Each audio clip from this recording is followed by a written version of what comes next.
Returning to Athletic Park after a short off day are the Medicine Hat Mavericks, and they bring in with them the Swift Current 57s, a team that they have had the better of for most of the season. 4-1 so far, the Mavericks controlling the matchup between these two teams, and they, in many of those games, have won by 10 runs. This is a team that the Mavericks really do well against in Swift Current, but Swift Current, not a knockover like they were a year ago. At this point in the season, they were just playing for fun and playing for pride in 2025. 2026, well, they find themselves just a few games out of a playoff spot, and the Mavericks are the team that they are chasing as these two go head-to-head here at Athletic Park from Medicine Hat, Alberta. And once again, always brought to you on Flow Sports.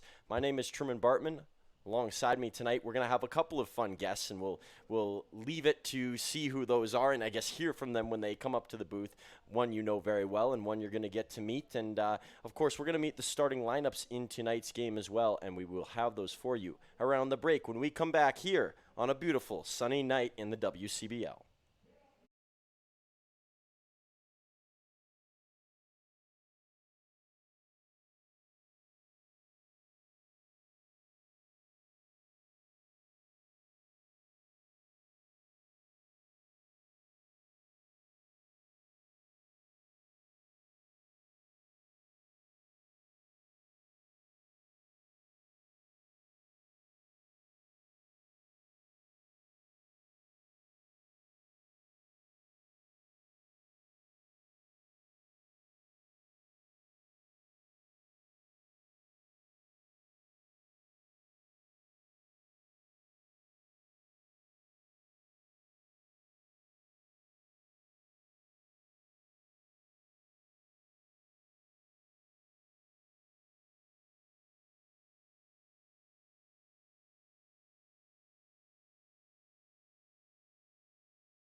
And as the Mavericks take the field with their official starting lineups being presented in-house, let's show them to you here on the broadcast. And as always, they're brought to you in part by Fortis, Alberta. Evan Morrison leading off and playing in center field tonight. It will be Blake Dale to his left, and right behind him in the batting order, Frankie Giacalone is back over at first base after DHing in the Mavs' last home game. Carter Roth is over at second. Nick Hill still over at third. Johnny Volcano in between the two and behind both in the batting order. Carson Chan will be in the DH role after pinch hitting in his last game. It looks like he's ready to play a full one coming back off of injury. Jamel Chabot behind the plate. And Josh Stark will bat ninth and play over in right field. Now we send it to field level for your national anthem, and we'll be back with a presentation of the Swift Current 57 starting lineup.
And let's look over to our right and check out the Swift Current 57s lineup. In the 57s, they're going to be without their best player tonight, Jake Hiramoto, out of the lineup, usually batting within one of the first three spots. Instead, they're going to go with a look of Malachi Yaramillo batting first, Hudson Unger batting second, and they newly added Zach Clough batting third and playing at third base, where Hiramoto usually takes his spot in the infield. Keegan Noller, who leads the league in home runs, tied with his teammate in Hiramoto, will bat fourth in the cleanup spot. Behind the plate will be Jude Pacheco. Jake Steffes will DH. Anthony Hector will play over at short. Jake Rogensack at second base, and Lucas Geisler, the first-time All-Star, is over in left field and hitting in the 9 spot. And on the mound for the Medicine Hat Mavericks tonight, making his first ever home start, is Jackson Miles. Miles came in about halfway through the first half of the season, and he's done okay in his couple of appearances. 1-0 so far, 9 strikeouts, a 7.20 ERA, spending his collegiate year and freshman year in college with 2 separate colleges. He finished the year with Dallas Eastfield, and of course, Dallas Eastfield, not the first time that they've provided the Mavericks with a pitcher late into a season. Jensen Cockrell coming from the program last year, and he fit in well. The Mavs feeling in the clubhouses that Miles is fitting the same, and on the mound they hope that he can improve some of those numbers that are still yet to reach into form for the freshman pitcher and first-year Maverick. So such a different look without Jake Hiramoto in the lineup. You think about the threat that him and both Keegan Noller provide, the power. It is such a big part of the structure in the 57's lineup, and having just one of those guys makes a completely different look for an opposing team like the Mavericks, and it's probably a completely different feel for the 57's as well. You know, the pressure now turns on to Keegan Noller, knowing that he is really the only superstar within that first top of the range in the lineup, but anybody can be a star and anybody can star on any given night, so we'll see who steps up with Hiramoto not being in. Malachi Yaramillo will be the first player to step to the plate tonight for the 57's, and even he is going to be adjusting on the fly to playing in a different spot. A guy who's usually in the infield finds himself in the outfield in this game, so lots of interchangeable parts here for the 57's as they try and figure out a team that they've only been able to solve once this year. Just one win against the Medicine Hat Mavericks in the 5 games between these two. So we'll wait on the first pitch from Jackson Miles as we started off from Medicine Hat, and Miles begins his day with a strike. Miles from down in Plano, Texas, and said he grew up a massive Dallas Cowboys fan, still is to this day, and he's also a big baseball fan. He's going to hit Malachi Yaramillo and give up a free base early on, so 1 runner on for the 57's, and that's not the way that either team would have liked to have seen it done. Yaramillo wearing that one, and it seemed like he was able to shake it off okay and get back into it. No stretching or really even feeling out over at first base. Yaramillo seems to be fine. That'll bring to the plate the veteran on this 57's team, and Hudson Unger. Unger sends this one up over towards right center field. Morrison lets that settle under his glove, and that's out number 1 here for Medicine Hat. Yaramillo back over towards first base, and we'll bring to the plate Zach Clough. What I was mentioning about Miles on the mound is obviously his Texas roots and Texas fandom, and the Dallas Cowboys fan base very split on their quarterback, Dak Prescott. Half of the fan base seems to really like him. Half of the fan base does not appreciate him. But I guess as an arm talent in baseball, he respects Dak Prescott and arm talent on the football field. Miles, a big Prescott fan. Swing and a miss on the first pitch here from Clough.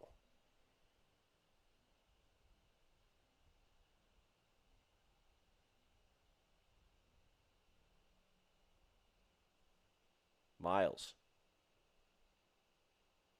steps forward, and Clough is going to take that for a strike. He'll be behind here 0-2, and a bit of a side shake of the head for Zach Clough, who wasn't convinced that that was quite a strike. Zach Clough from Mount Vernon, Ohio, went to Mount St. Joe University this year. The 57's and Clough have a mountain to climb if they're going to catch the Mavericks in the standings. They sit 4 games back of them. Not the margin that it was last year, but still lots of ground that needs to be made up, and a win here today would help them get a little bit closer. A spinner all the way away from Miles, and now the count is 2-2. We're going to get to find out a lot about Jackson Miles. He's coming at home in some relief appearances. He did start on the road, but the home Maverick crowd hasn't got a chance to really see Miles in full effect. Here's the 2-2 from Miles. It's up high. Jamel Chabot, who's a super solid defensive catcher, up to grab it. Full count now, working all the way back is Clough with some patience on the left-hand side. Miles on the way, and a block there, and a high bat flip from Clough as he's off towards first base. And now that I'm taking a look at things here, I don't believe that the lineup that I received is actually accurate, because that looks like that's Keegan Noller who just walked over to first base. Noller, number 34. Looks like Unger's at the plate. That's always confusing, and you know, I got to say, I checked social media before the game, as I usually do, part of the routine, just to see if any lineups out there. And the 57s did have their lineup posted. Unfortunately, it was incorrect to the public eye, so we'll adjust as we go here. It's Noller on first, and Hudson Unger coming up to bat. Looks like waiting on deck is Malachi Yaramillo. So a completely flip-flop lineup here for the 57s. Typical rules in the WCBL is you got to have your lineup in an hour before the game, and I'm sure the important people, those being the umps and, of course, the opposing team and the 57s themselves, knew what was in order, knew who was set to come up in what spots, and defensively where they would play. So at least they're on the right track. Strike here to Hudson Unger, who bats on the right-handed side, a lefty hitter, and mentioned before when I believed that he was up that he's a long-standing member of the Swift Current 57s.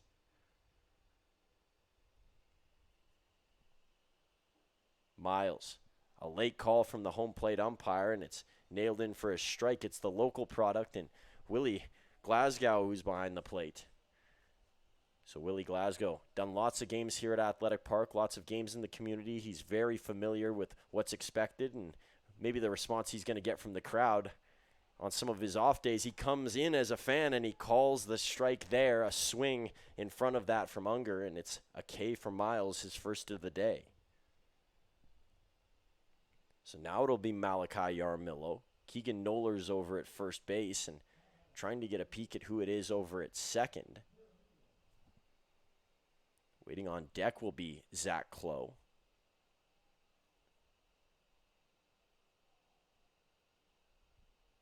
Bouncing around over at second base, and that pitch a little bit high for Jackson Miles.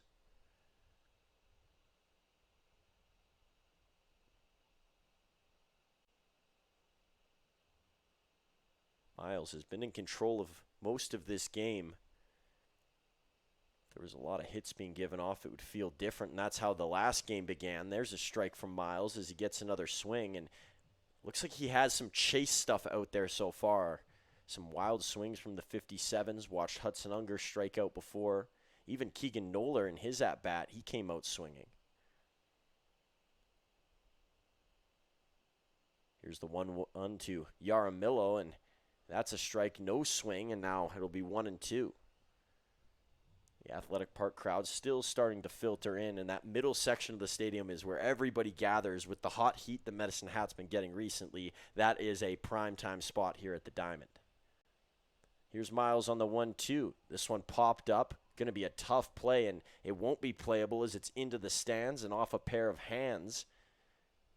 Down onto the concourse, there'll be a couple kids who try and reach through a railing, and instead, it's going to be a kid from the far side who comes up to reach and grab it. So back to Jackson Miles on the mound now. 2 runners on for the 57s here in the first inning. The first inning has not been friendly to the Mavericks in past games. Pitch is going to get by Jamel Chabot, and now it's 2-2. That one way off the mark for Miles. So an out here becomes that much more important for Miles, not just to get out of the inning, but get out of a jam. He's got 2 in scoring position behind him as the 57s are threatening.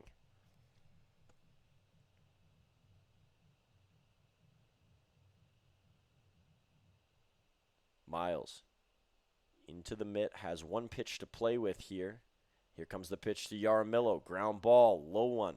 Over to first goes Roth, and that's out number 3. So 2 left on for the Swift Current 57s. In the first inning, it's Geisler and Noller who are stapled to their bags, and that will put up a 0 off the top here for Jackson Miles, making his home starter's debut for Medicine Hat, and he's looked good through 1.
Evan Morrison will begin the day on offense here for the Medicine Hat Mavericks, and he's facing off against Riley Bester. So at least we know the pitcher on the mound. That's a good sign. And Bester played against the Mavs, I guess you could say somewhat recently, in terms of recently, that was a month ago. June 8th was the last time he pitched against Medicine Hat, and the Mavericks victorious in that game.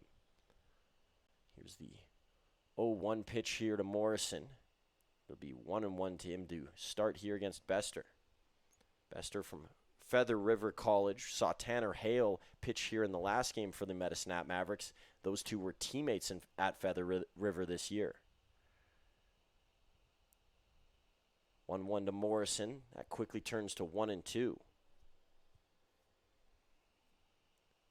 57s. Losing Adam Cordy last year is their big dog on the mound, and they've been searching for answers ever since. Zach De Silva has been one of those answers, and they're hoping that Bester can maybe join that club as well. But the number's pretty high this year, a 19.64 ERA, 3 strikeouts, an 0-1 record for Bester as he enters into this game.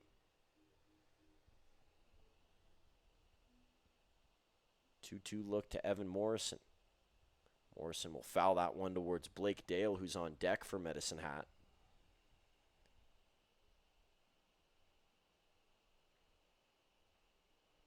Morrison, couple bat twirls, and now a point out to Bester from the home plate umpire.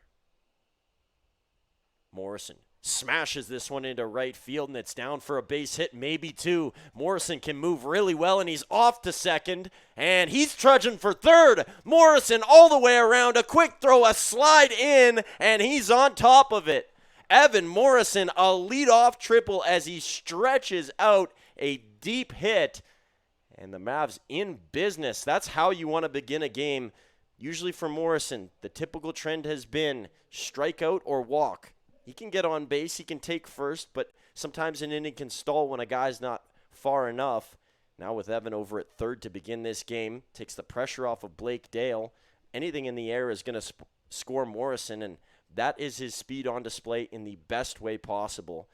I don't know if I've ever seen Evan Morrison move that quickly, and he is a fast-moving outfielder / infielder, can play center field where he is tonight, and also stations well over at first. And my goodness, he was moving with a pace there. So an 0-1 look here as Blake Dale fouls it off from Bester the first time. And now a ground ball. Morrison's going to come in to score. Delaying and throwing to first base are the 57s for the out. It was Clough who sent it over to Noller, and it's 1-0 for the Mavs here in the first inning. Early leads, they haven't been the Mavs' forte, and I think having a little more time there than he probably initially thought over at third base was Zach Clough. He just didn't want to take the risk and go back home, and was okay with giving up the 1 run. 1 run usually doesn't win you a ball game unless there's a storm in the area, and temperatures projecting to be really good tonight here in Medicine Hat. All sun as far as we can see. Bester, Giacalone, a short ground ball that will roll foul. Maybe a little bit of backspin on there as well, as Giacalone will head back to the batter's box. What a run it has been for Frankie Giacalone. He doesn't have the games played that Keegan Noller or Jake Hiramoto do in the home run chase. He's played significantly less. He missed the first 2 weeks of the season still playing in the NAIA tournament. And he has come into the league and he's hit 10 home runs out since, and a lot of them recently.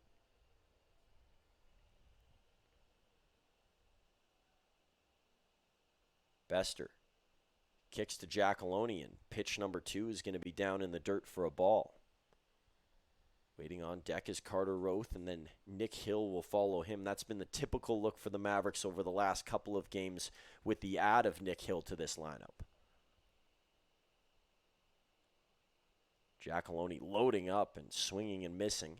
His dad in attendance tonight, Giacalone from California, so a long trip up here for Frank Giacalone, who I talked to before the game.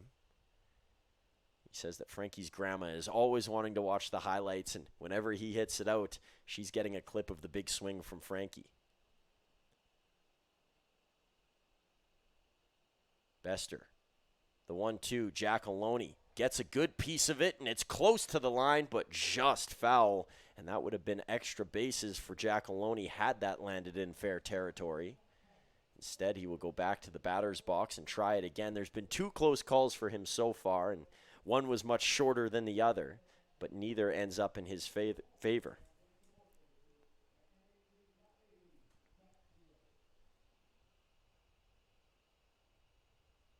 Giacalone's going to take a second here against Bester on the mound.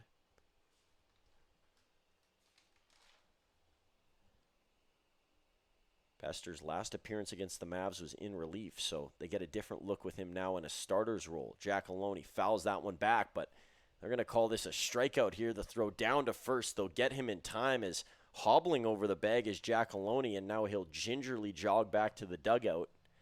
Maybe something to keep an eye on there for Giacalone. Seems to be moving a bit better than when he got to the base. And Noller going to secure that in time for out number 2. It'll bring up Carter Roth with nobody on. Roth will be heading to the All-Star festivities on Saturday and Sunday. That is this week in Saskatoon. My, as this season flown along, I feel like we're talking about potential All-Stars for so long, and that not long ago it was May when we were mentioning that. Here's Roth, a ground ball over to second. To Noller at first, a quick throw as Roth moves well down the line, and that the third of this bottom of the first, but the Mavs get one through. It was a leadoff triple by Evan Morrison, and Blake Dale came in to drive him in a batter later. So Medicine with the early lead here, 1 hit, 1 run at home.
Hey baseball fans, make sure to stay up to date with your favorite teams across the league by subscribing to the WCBL YouTube channel right now. We have tons of free coverage for you over there, including daily highlights, full archived game broadcasts, daily game day previews, plus the WCBL report with myself and Joe McFarland every Wednesday. It's all in one spot, the WCBL YouTube channel. Subscribe today.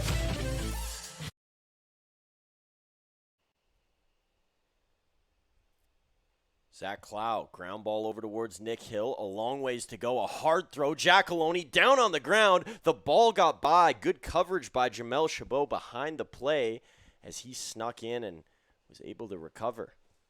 So Giacalone gets the ball in over at first base. Jackson Miles giving up a hit to begin this inning, and it's ruled as such on the board. So the first hit of the game here for the 57s. And Jake Rogensack, the second baseman, now in to bat. Rogensack up close in the batter's box, and he's got one on. This is the same way that the last inning began here for the 57s. See if they're more aggressive on the base path, as called strike one there by Willie Glasgow.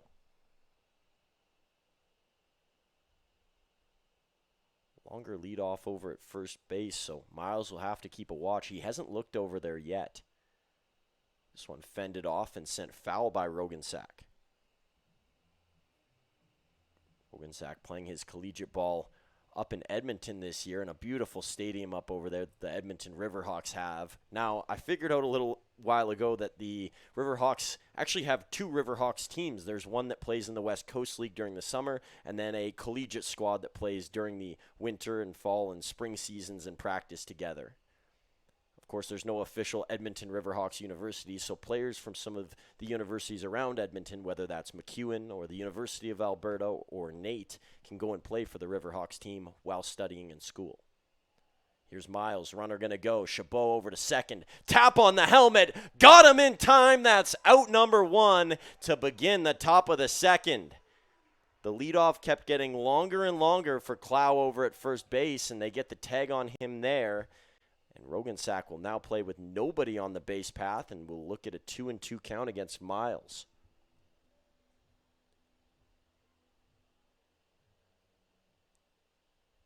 Miles, leg kick, deals. And that one called outside. Rogensack, primarily playing in the middle of the infield for the 57s. Rogensack up over the head of Volcano and in for a base hit, so one removed from the base path. Of course, the steal attempt prior that didn't go through, but it's replaced by Rogensack, so with one out, there'll be one on here for the 57s. And up comes the Miami native and Anthony Hector. Hector plays a lot of shortstop for the 57s and can even range over to third base, but they like him at the 6th spot, at least defensively. Floater there from Miles, and it's taken for ball 1. Hector, a guy who models his game against Manny Machado, obviously one of the all-time great shortstops, third baseman, second baseman in the MLB. You can play Manny Machado anywhere. He's an elite bat talent. But Hector, not cheering for any teams that Machado has played for. He's loyal to the Miami area, a Marlins fan growing up. A take here from Hector, and it's 2-0. Hector, that left foot way back in the batter's box. He's right on the line, and now he'll crouch in. Miles. Pitch taken from Hector again, and it's called a strike, and disagreeing there was Hector with the head nod.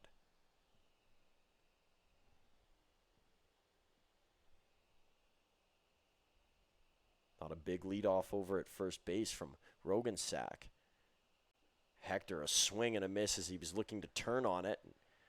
Looked like almost a changeup inside to Hector.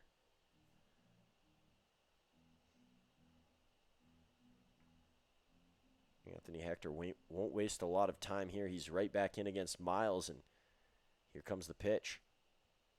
A lot of full counts. That pitch count getting up there already for Miles. At least for an early part of the game, it's pretty high.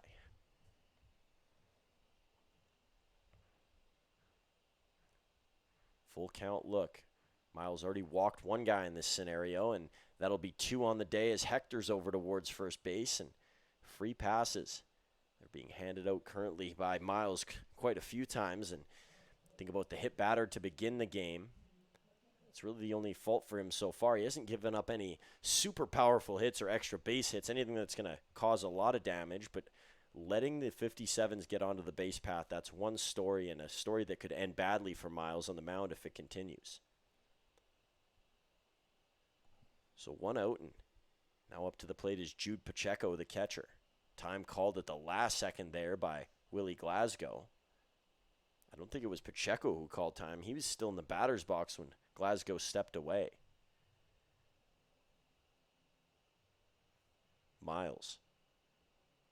Glove to his chest, and here comes the first pitch to Pacheco. It's good for a strike.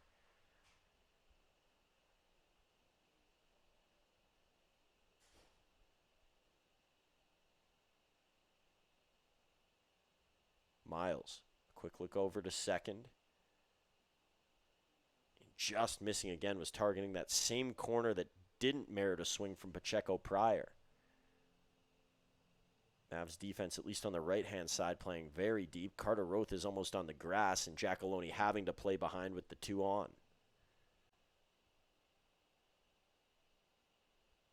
Miles.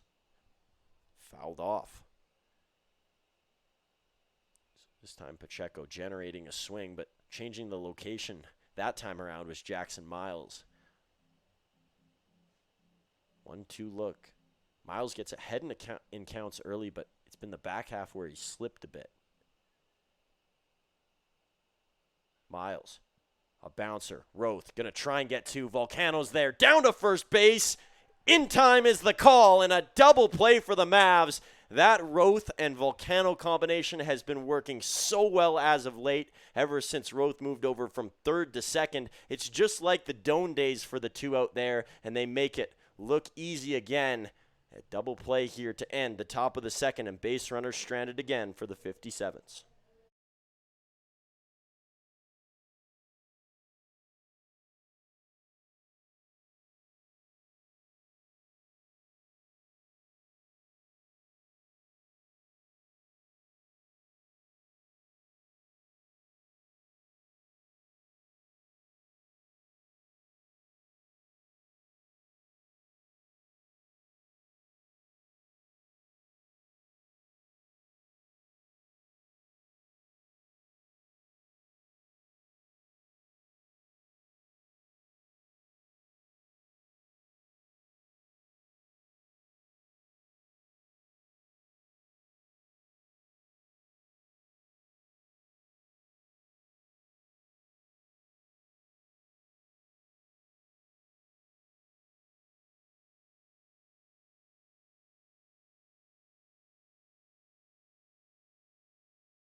Nick Hill, one of the hottest batters in the WCBL, and it's only a 3-game sample size, but I think it's fair to say with what he has done is he will come in and see Riley Bester for the first time. And for the first time on our broadcast, I would like to welcome in Lauren Forsyth. Lauren, welcome to the broadcast. You are a summer student here with the Mavs. You've gotten to have an experience of working in the WCBL and working in your hometown, I hear. Yes. I am actually born and raised here in Medicine Hat. And I went to Medicine Hat College in the Sport and Event Marketing and Management program, which gave me the opportunity to actually apply for this position with the Medicine Hat Mavericks as a summer intern student for the year. And Lauren has been working in our office doing many duties and even filled in for Nick, who we've had on the broadcast, as our in-house PA guy and organizer of fun and activities during the game. And Lauren doing a great job on the mic, as ripping that wide is Nick Hill. Be a 1-2 count here to Nick Hill. Lauren, I'm not sure what your baseball background was prior to joining the Mavs. Have you picked up a few things since joining the team? I have. I've actually, when it comes to baseball, I didn't really know too much, but as the year continues and the summer continues with the Mavericks and working here, I'm definitely getting to know the players a lot more and the coaches and the system and how everything works. Pitches outside to Nick Hill, and it takes a while to be able to figure out things when maybe you haven't played or haven't watched as much in the past, but eventually you start to get into the feel of things and you hear so much talk, you become a sponge in some ways. I'm not sure if you feel that way. Yes, completely agreed. Here's Nick Hill with a base hit over towards first, and it hasn't taken him any time to get adjusted. Some people can just walk into spaces and immediately be good at what they do. And Lauren, some of the good feedback and talk around the office is that you stepped into the role and picked up things very easily. What has allowed you to step into a role and do something like that, where you learn on the fly and have the ability to adapt quickly? So basically, I'm very open and I'm very confident in myself. And I'm very eager to learn new things, and I'd love to get out there and be a supportive person for community events with hybrids of sports. That's what I'd like to get into moving forward. yeah, definitely high level of confidence for sure. And Bester trying to get some confidence back after giving up the hit to Nick Hill. It's hard to be confident when you're facing really good players like Hill. They'll crush that in a second. And now there's going to be a conversation here. So Jude Pacheco is going to try and boost that level of confidence. And I guess when a pitcher falls off, they fall off. And I think there's maybe an issue with the mound here. I'm just judging by Bester's body language. Ryan Reed is going to come out and see what's going on. David Dell is well coming over from near the first base side. Jared Franklin's out of the dugout for the 57s, and it doesn't look like it's an injury concern or anything crazy, but something is up with the mound. We have two people who don't know a lot about maintenance and field work up here, Lauren. I'm not sure if you have a secret talent or hidden knowledge for what a field needs to look like or has to have, but an interesting scenario here that I don't think I've ever seen before. Personally, I've never seen this either. Hopefully they can figure it out.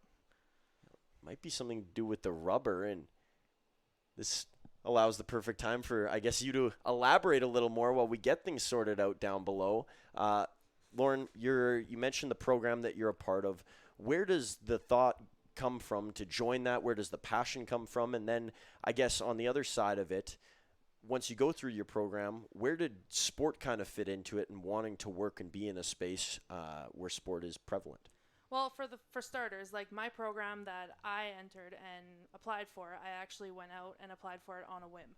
I had no idea what I wanted to do, but honestly, I'm glad I did it because I was a huge student leader in my program on the President's Honor Roll for the full 2 years of the program.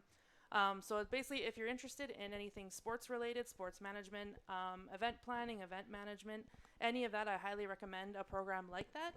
And coming into the sports world, I am a sports fan for sure, more CFL than anything, but huge sports fan. And like I said, this program's great for that, all that kind of stuff. And then, yeah, coming here and working for the Mavericks, it's actually something that I didn't expect would happen. But I'm really glad I chose it. I'm really glad I accepted this position for what it is. You mentioned that you like the CFL. Who's your team? I know your NHL team as well. You're a hockey fan. Yes. Who do you root for? I cheer for the Vegas Golden Knights for NHL, and CFL, I am a hardcore Saskatchewan Roughrider fan. Since I was a teenager. You do realize those are two very unpopular opinions in Alberta. Yes, I know. But you know what? Rider Nation is the strongest CFL fan base. So let's keep it going with that. I'm not a CFL fan, so I won't comment on that. I have no ties, but I can just hear some of the complaints from Canadian football fans who may be listening into this broadcast with having, the opposite take of the saying that you just rattled off. And they're really going to town on this mound over here. They got some diamond dry, and I think they got a game being played down below. Lauren, do you have any part in organizing some of these games? And if you were to set up maybe an in-house game to be played, what would it be? Have you come up with anything that maybe Nick has taken into account or that you would like to have out there? So when I took over for Nick on July 4th and I hosted when he was away, he had some set games already that I could choose from, but there's one game that I actually thought of myself and wanted to try, and it worked out fairly well in my favor. A lot of the crowd participated, which is exactly what we want to see. And yeah, it was a great turnout, and game-wise, just everything to keep all ages included, and so everyone just has fun and the crowd stays engaged as well because it encourages them and their confidence level just to keep going and show the initiation for any activity out there on the field. I might be putting you on the spot, but do you remember the first time you went to a baseball game live? When was it, and do you remember who was playing? So the last time I was at a game was when the Mavericks were the Medicine Hat Blue Jays. And I was really young. I don't remember what age I was, and I don't remember who they were playing, but that was a long time ago. And yeah, that was the last game I ever went to for a well, not that they're Mavericks, but that was the last live baseball game I've ever been to. That is something that not a lot of people can say they have experienced. A Medicine Hat Blue Jays game. Yes. Wow. Yes. Pretty sure the mound was exactly the same during the Blue Jays game, and that's probably why they got to do so much maintenance on it. over the years, we've mentioned it on the broadcast a lot, they talk about it being a flat mound, and that can only happen if there's a lot of people on the mound over time, and it gets pushed down and pushed down and pushed down. And so that is what I believe we're seeing here. They're adding a little water to the mound, and it looks like the crew is going to come off, and we're going to get back to baseball. That couldn't have worked out any better, hey? Like, Absolutely. we're trying to find time for you to explain what you do here and your role and how you got into it, and we get a big stoppage, which isn't something that's very common in baseball. Usually it's a hockey thing where you can get in between the whistles or I guess any other sport, but lucky timing. Mm-hmm. Yeah, first time on the broadcast, and I get a little bit of a break to speak about my position here, and that's pretty lucky on my part. And you came up here early, so it's really just meant to be, I guess. Yes, for sure.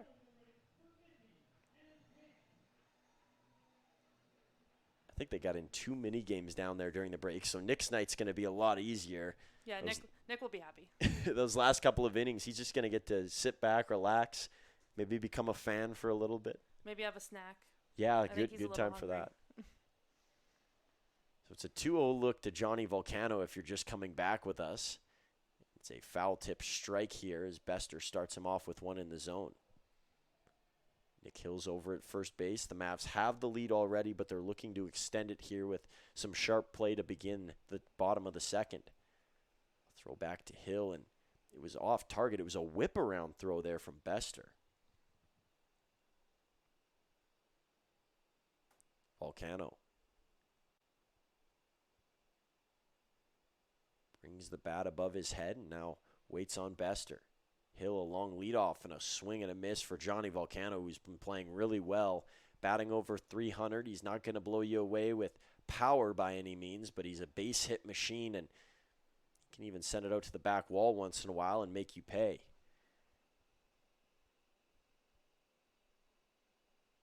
Head nod here from Bester. Make it 2, make it 3, and now Volcano will ground one over to second. A high hopper fadeaway. Tough double play. Volcano runs well, and he's safe at first. So the 57s just get one. Lauren, when all of that is happening, when you watch a double play from afar, can you contemplate trying to think about trying to do something like that? Watching these guys and how they move, is it something that has impressed you as you've got to see it more and more? Absolutely, it has. A lot of watching them do like the double plays and just moving as fast as they can. You know, it just shows how great of teamwork that they have and the great coaching staff to guide them through everything. Here's Carson Chan, who comes to the plate. So Nick Hill is out, Johnny Volcano at first. Chan, a home run in his first appearance back last game, came into pinch hit against the Regina Red Sox, and he would love to do that again here. I asked him about the home run. He said, I'm not even sure I got all of it, but the wind was blowing so hard that it was to his aid, and he was able to get out a solo shot. Here's the 0-1 to Chan. He steps up, takes a high pitch. Chan played against Lucas Geisler during the college year, both guys in this game today. Of course, he spent that time at the University of the Fraser Valley out in British Columbia. Chan, ground ball. This could be 2, and it's bobbled over at second, so it's 1 again for the 57s. The frustration is going to begin to pile up for Jake Rogensack, who last time couldn't get the play to go across. A little bit of a slow maneuver over to second, and that time he couldn't even secure the ball.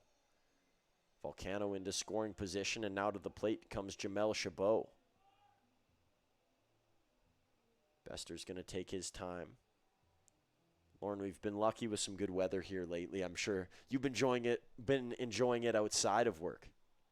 It's actually, Medicine Hat, with it being the sunniest city in Canada, we get a lot of hot weather here, so it's good weather for baseball, absolutely. It was pure rain just before that. We had a month where we couldn't get out of the water, just drowning in it. Yeah, June was a pretty wet month here, but you know what? We need the rain as much as we can for moisture. You're starting to see the effects of the heat out on the diamond. Lots of yellow spots, especially over in right field. There's almost a horseshoe around the right fielder for the 57s.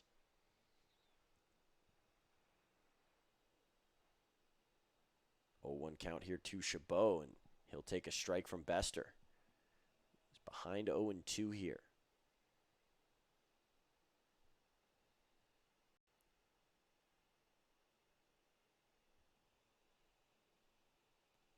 Volcano. A regular lead over at second base. Probably not thinking about stealing third. He's hoping that Chabot can put bat to something, and he will. A grounder over to third base. Volcano slows down. Throw to first is in time, and that'll be the third out. So following in the 57's footsteps, the Mavs leave one on, and we'll leave the game here. And, of course, get back to talking with Lauren. Lauren, you spend lots of time at a ballpark. I mentioned, does your knowledge come a long way? What has it been like? Talk about what it's like coming into a new working space that you've never been in before and having to kind of get along with new people, join a new team. What was that like? And I'm sure lots of people can relate to getting into a new job and having to deal with some of the things that you did coming here. Yeah, for sure. So my first jobs coming out of high school, I worked actually all in retail. So this was a huge new experience for me working in the sports and entertainment sector. So it's actually been really awesome. Like, meeting new people is what I thrive on. Obviously, of course, working in retail, you kind of have to build those relationships with strangers. My whole life, I've been getting lots of compliments on how I am out in huge crowds. So none of that really strikes my nerve or makes me nervous. I'm actually gained a lot of confidence over the years of speaking out freely in front of people, meeting new people, just really putting myself out there, and just love being around like huge crowds, like I said earlier. And yeah, it's honestly a huge and amazing fun experience so far. I'm glad I chose this position for sure. And a decent-sized crowd here tonight. We've seen some big ones. You think back to Little League night. Yes. That was an impressive group. That was a record-breaking attendance total that night. That was the biggest sports game or baseball game in Medicine Hat that I have ever been to. So it's super amazing to see all the fans that we have, local fans and out-of-town fans. It's great to have them here participating and watching the Mavs for sure. And to go with that, people around the WCBL know as well as anybody, especially staff members, you have to wear a lot of different hats. You had a part in getting that big crowd through the door in a sense that you sell tickets during the day sometimes. Yes, so I do. what has it been like having to take on several different roles and kind of having to adjust to what task may come each day, because it's always new? So honestly, it was a little, not gonna lie, it was pretty stressful to start, because it's new surroundings, new people, new technology you have to work with, new like organizational skills, new problem solving skills. But you know what? You ask for help and you just learn to work and learn from your mistakes. Keep going. Perseverance. Jackson Miles has persevered through this game so far. Here's Roth diving out. He's got it over to first. What a play from Carter Roth. Oh, a slip, a slide, and a strike over to Giacalone, and that is out number one, and it couldn't be prettier. That's why you come to the ballpark, Lauren. Yep, that's exactly why you come to Athletic Park. So Jackson Miles, a little bit of help from his second baseman there to get out number one, and he is in the heart right now of the 57's order. Some of their best batters coming up to the plate, and there's a strike that is called to Jake Steffes. Steffes, a teammate with Cody Myers, who pitches for the Mavs. Now facing off against each other today and facing off against Miles on the mound. Called a strike there from Willie Glasgow, and I think everybody in the 57's dugout's going to disagree with that one. Miles, the 0-2. Chabot looking to frame there, and he lost the ball. And the stress on a catcher's knees, bending down all day, that can't be a fun job. Not at all. I wouldn't want to do it, that's for sure. If that had to be a part of your everyday tasks, would you still be working here? Honestly, yes. You just do it for the love. Yes, for the love of the game, guys. Miles gets a ground ball. Nick Hill, a long play. Could it be two in the inning? You bet! Oh, what a throw from Nick Hill. He climbed the ladder, and he made Frankie Giacalone's day easy. We saw a similar play from Johnny Volcano a couple games ago, and I mean, you want defense, you got it. Like, those are two highlight reel plays. No, you didn't switch channels. This isn't the Sports Center Top 10. This is Mavericks baseball at Athletic Park, and lately it has been a lot of that. So 2 outs here, and now to the plate, the WCBL leader in home runs in Keegan Noller. First pitch here from Miles to Noller is a ball. Noller went down. 0-2 in his last count, worked all the way back and got over to first base. Swing and a miss here from Noller. He likes to chase 50 strikeouts on the year, but there is the power side to it. He has 30-plus RBIs, and so those two things can complement each other well. When you can hit the ball far and drive in runs, it's okay if you strike out a whole bunch. Noller also batting .287 this year, so not a super low average. It's a 2-1 count to Noller now.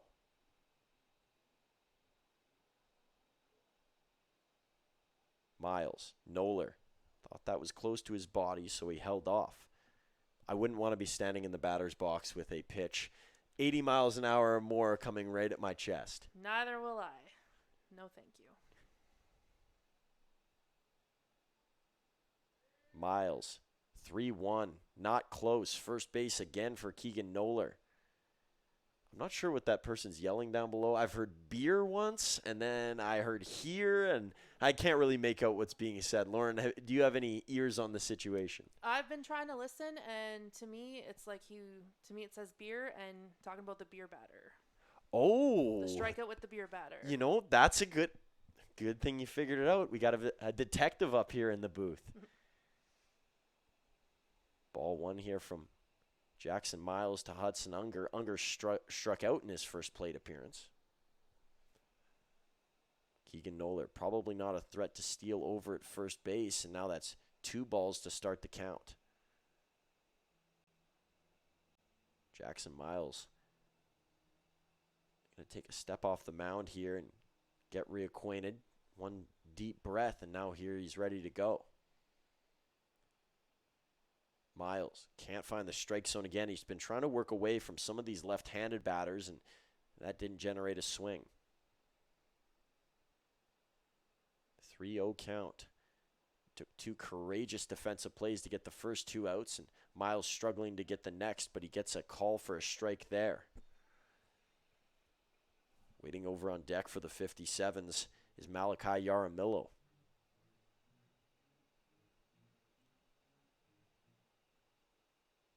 The 3-1, Unger, ground ball up over towards Rothen, underneath his arm, got close to Jackson Miller as well.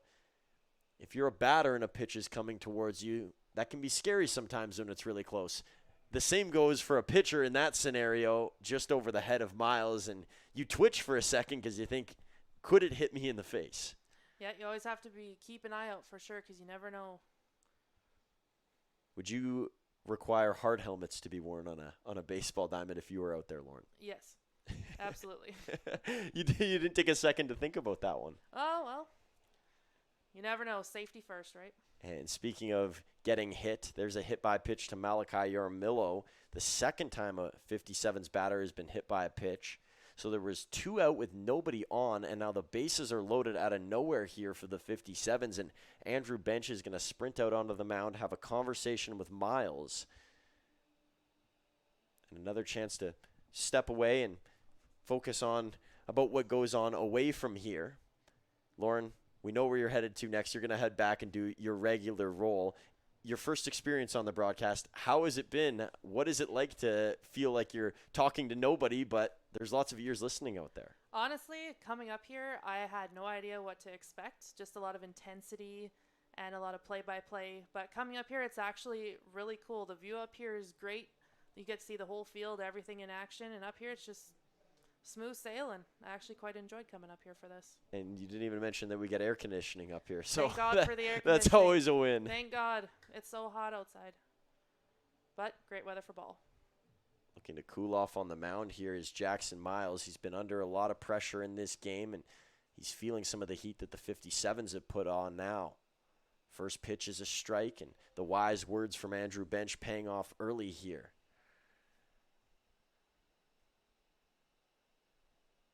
Miles needs an out in any form. The tying run over at third base. Miles, a swing and a miss, and he steps up to the task again, generating a swing, and it's Zach Clow who's up at the plate. Mentioned Clow is a new addition here for this 57's team. Fans starting to make some noise. They want the strike 3 pitch right here. Yes, they do. fouled off. So attacking was Jackson Miles, and ahead on that pitch was Clow. Hopefully your car is parked in a good spot down below, whoever may be down there. Yes. Food trucks might have been in more danger. They're more concourse level, and that one kind of scraped over the railing. Miles, ground ball. This is going to be a tough play. Nick Hill charging over to first along the ground, and a bouncer is going to allow another run to come in. And so the 57s, they get a little bit of luck on their side, and they take the lead here. That throw was going to be tough to make for Nick Hill. Initially, it looked like Johnny Volcano was going to take the ball, and an inning that started with 2 quick outs now ends in 2 runs being given up, and the 57s are in business. They still have 2 on here, and that brings up Jake Rogensack.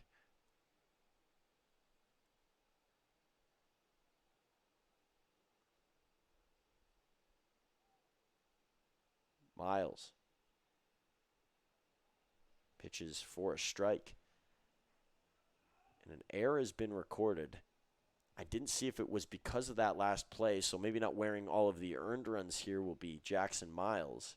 Have to go look back through the scorebook and see what has been put down. There's a swing and a miss from Rogensack, and back-to-back 0-2 looks here for Jackson Miles.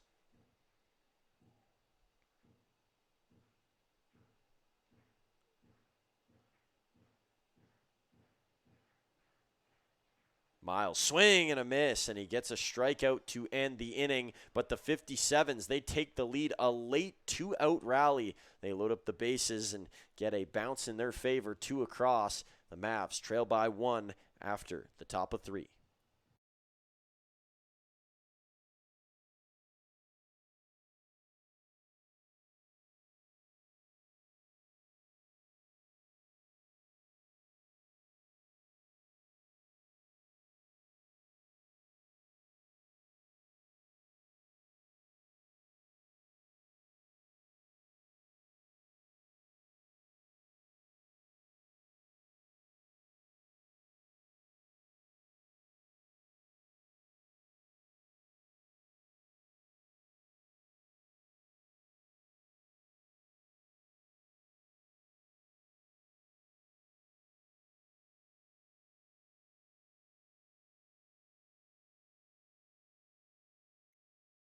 The live sports experience is changing. Teams and facilities are under pressure to provide online and in-venue entertainment. IKS Live has the right team to deliver. We provide service across North America and produce the best fan experience, in the seats or streaming to you.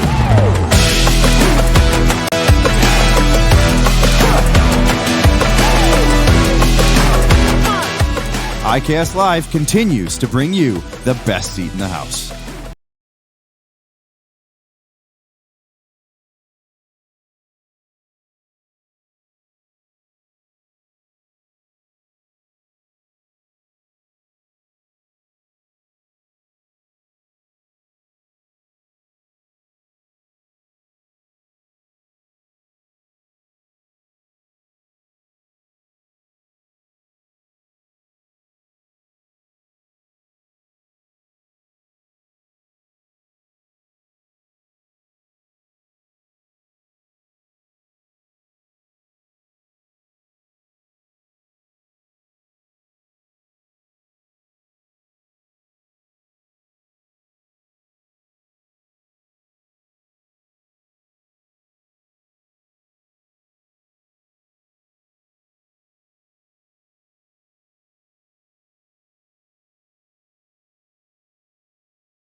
Bottom of the 3rd inning here after the Mavericks surrender 2 in the last. Jackson Miles with 2 quick outs. I guess courtesy of his defense, a couple of nice plays by his infielders. Now an outfielder at the plate in Josh Stark. Stark hasn't seen anything hit his way so far. It's been a lot of ground ball contact so far for the 57s. And the Mavs, after a game in which there were 9 home runs hit, none so far tonight, as Stark will foul that off. Still lots of game to be played, though, here at Athletic Park. And yeah, we're not even into the 4th inning yet. Stark came out the gates screaming so far, and 2026, his first month of the year, was diabolical, and now things have calmed down a bit for Stark. He's not been in every day, but trying to ramp it back up here with a fly over into right field, and at the top of the warning track, the catch is going to be made. So one down here for the Mavericks. Stark pretty close and trying to use that breeze that usually goes left to right. Unfortunately tonight, not a lot of wind in the air. There's other nights where that one would have had a better chance. So Evan Morrison, a triple at the start of the evening. Second plate appearance here in the third.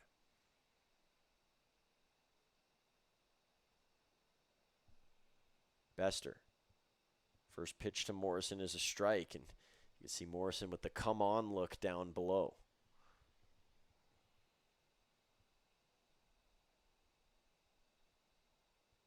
Pitch to Morrison now outside from Bester. Bester, a pretty strong beginning to his day, the California native. Went to Chico High School, so grew up in Chico, but is from Enlo, California. Trying to sneak that inside. Morrison takes for another ball. Chico, of course, the hometown of the great quarterback in Aaron Rodgers, the 4-time MVP and one of the best to ever do it. I would say the best to ever do it. Bester. Pitch is low, and now it's 3-1 to Morrison, who's been patient this time around.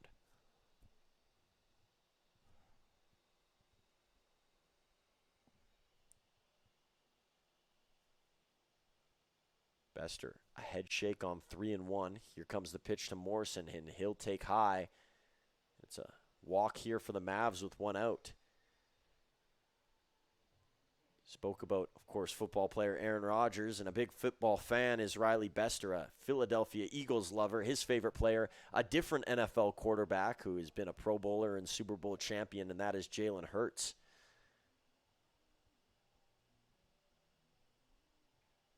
Bester now sees Blake Dale. Dale with an RBI in his last plate appearance. Didn't get a hit, but he got Morrison across, and that was the first run of the game. Dale had a really solid last performance. That was against the Regina Red Sox on Saturday. He hit a home run in that game. Him and Evan Morrison went back-to-back in the same inning. Bester. That's a couple that are close to the hands for Dale, and he doesn't swing.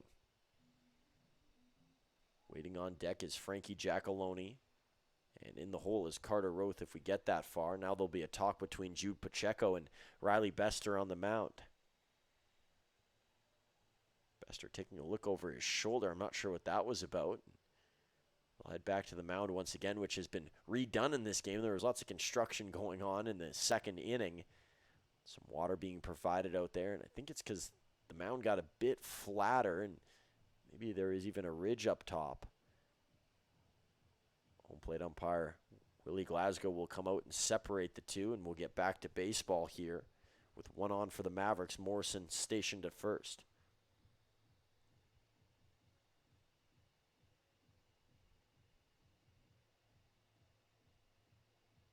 Dale, his typical one tap of the plate, signals that he's locked in.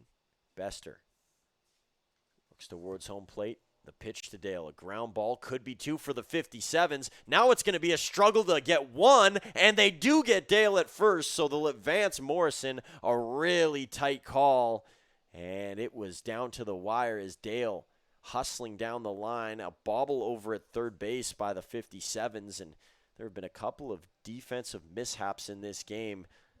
The latest over on that side by Zach Clow.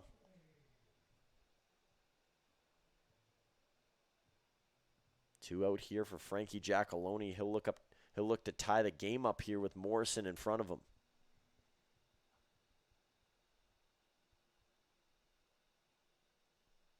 Bester. Giacalone, a swing and a miss. That pitch outside, and he went chasing.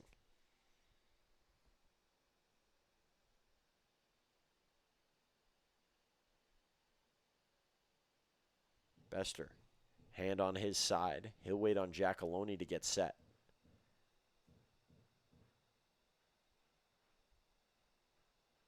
Bester, Giacalone, pop-up, playable for Keegan Noller.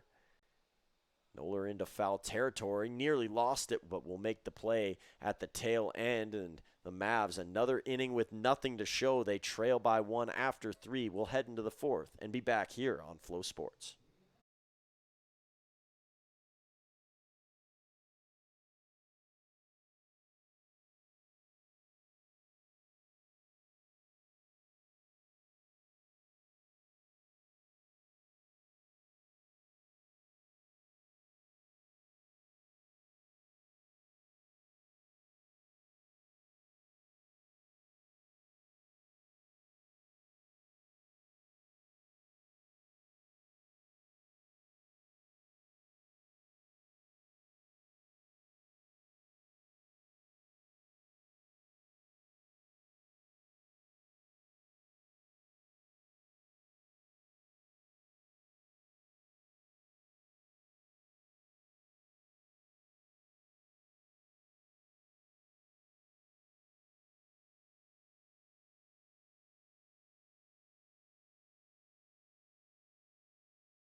First pitch of the 4th inning, and it is hammered over towards the fence. We almost weren't back from break, and Anthony Hector didn't have to make us wait.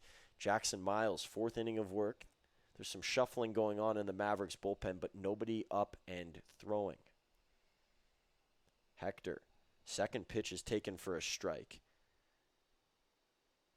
Last summer, Hector, or at least in the 2024 summer, was playing closer to his home. He's playing for Fort Lauderdale. He's a Miami guy, and now way up north in Canada. It was his first time ever coming to Canada, and for a lot of these guys, they don't know a lot about the communities that they're going to, and that was the common response for Swift Current players.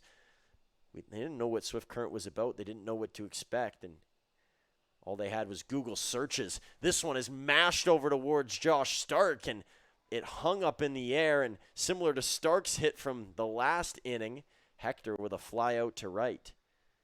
There's some that just seem like they're hit so hard off the bat. They're mashed, right in the heart, right in the belly of it. And even so, you look the other way, and it doesn't reach the fence, and that the case for Hector. Now we'll bring to the plate for the 57s, Jude Pacheco. Miles. Just high on the pitch there.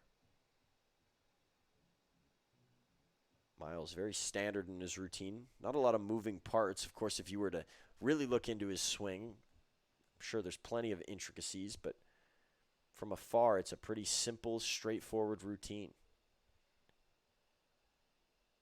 1-1 here to Pacheco. Pacheco 0 for 1 on the night. Jackson Miles has thrown 63 pitches up to this point, 38 of them for strikes, 2 strikeouts on his day, 3 walks, and 2 hit by pitches. Bouncer in the dirt there, and now it's 2-1 to Pacheco.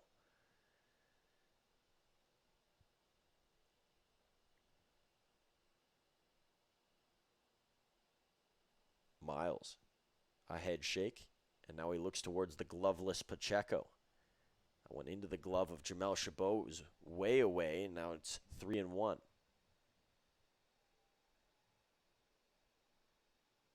Lots of base runners in this game for the 57s, and they can hang around in these tightly contested, low-scoring games, very similar to Weyburn. And there's another walk for Jackson Miles, his 4th of the day over to first base.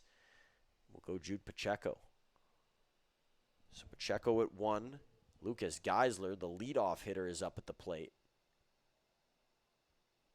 Geisler making his first All-Star appearance this year. He's been in the league for a little bit. We've talked about before when he comes to town. He used to play for the Regina Red Sox. And Geisler, a guy that maybe from the first look you don't think screams all-star or has some intangibles that are next level, but it's the consistency and the chipping away that makes Geisler so good.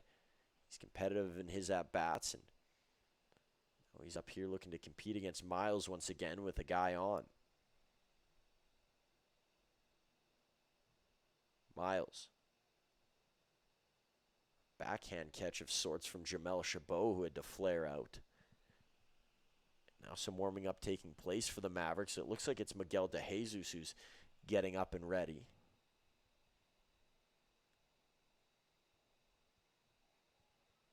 That pitch hits for a strike. Not a big leadoff over at first base. So the double play will remain in effect for now for the Mavericks with one out, and that would be an ending enter if Miles can get a ground ball. This one popped up, not going to be playable for Chabot, instead playable for the roof, and that'll leave a dent.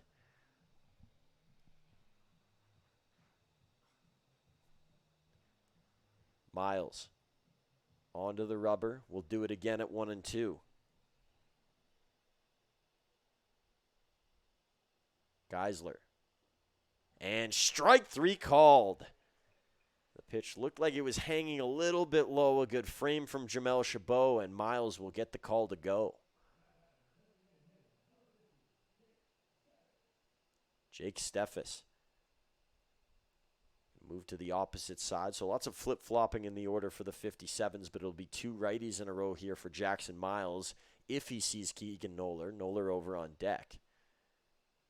An extra long lead at first, and the runner going to go. Chabot's got a great arm. He airmails it there, and the tag on the hat. They get him on the helmet. Wow! That's 2 for Carter Roth in this game, and Jamel Chabot thought he caught that one a bit too high, but it didn't matter. And a lucky strike there for the Mavericks. It takes a few bounces to go your way, and couldn't have been in a better spot for Roth to get the tag. That does it for the top of 4. It has been all defense in this game, a low-scoring affair so far, and plays like that left, right, and center in this game.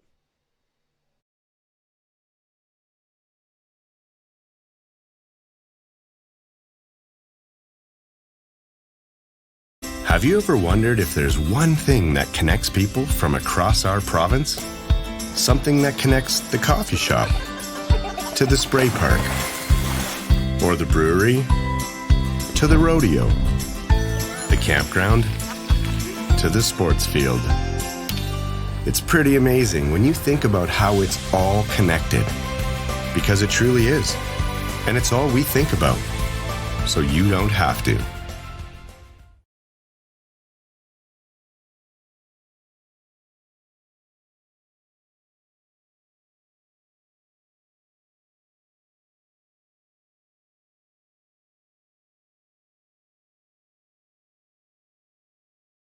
For more than 40 years, we've been there, helping Canadians find the extra space they need to grow and to create new memories.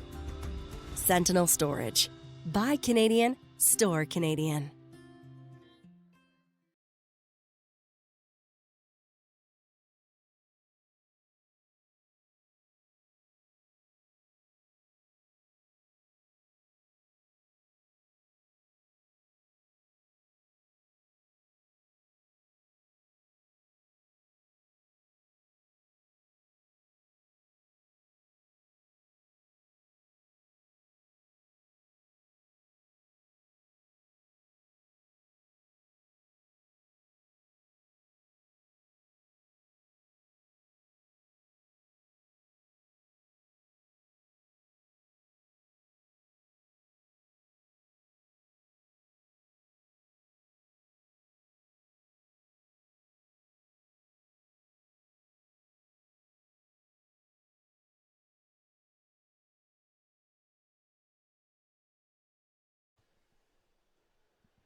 First pitch of the bottom of the 4th to Carter Roth. He's going to take for a ball here.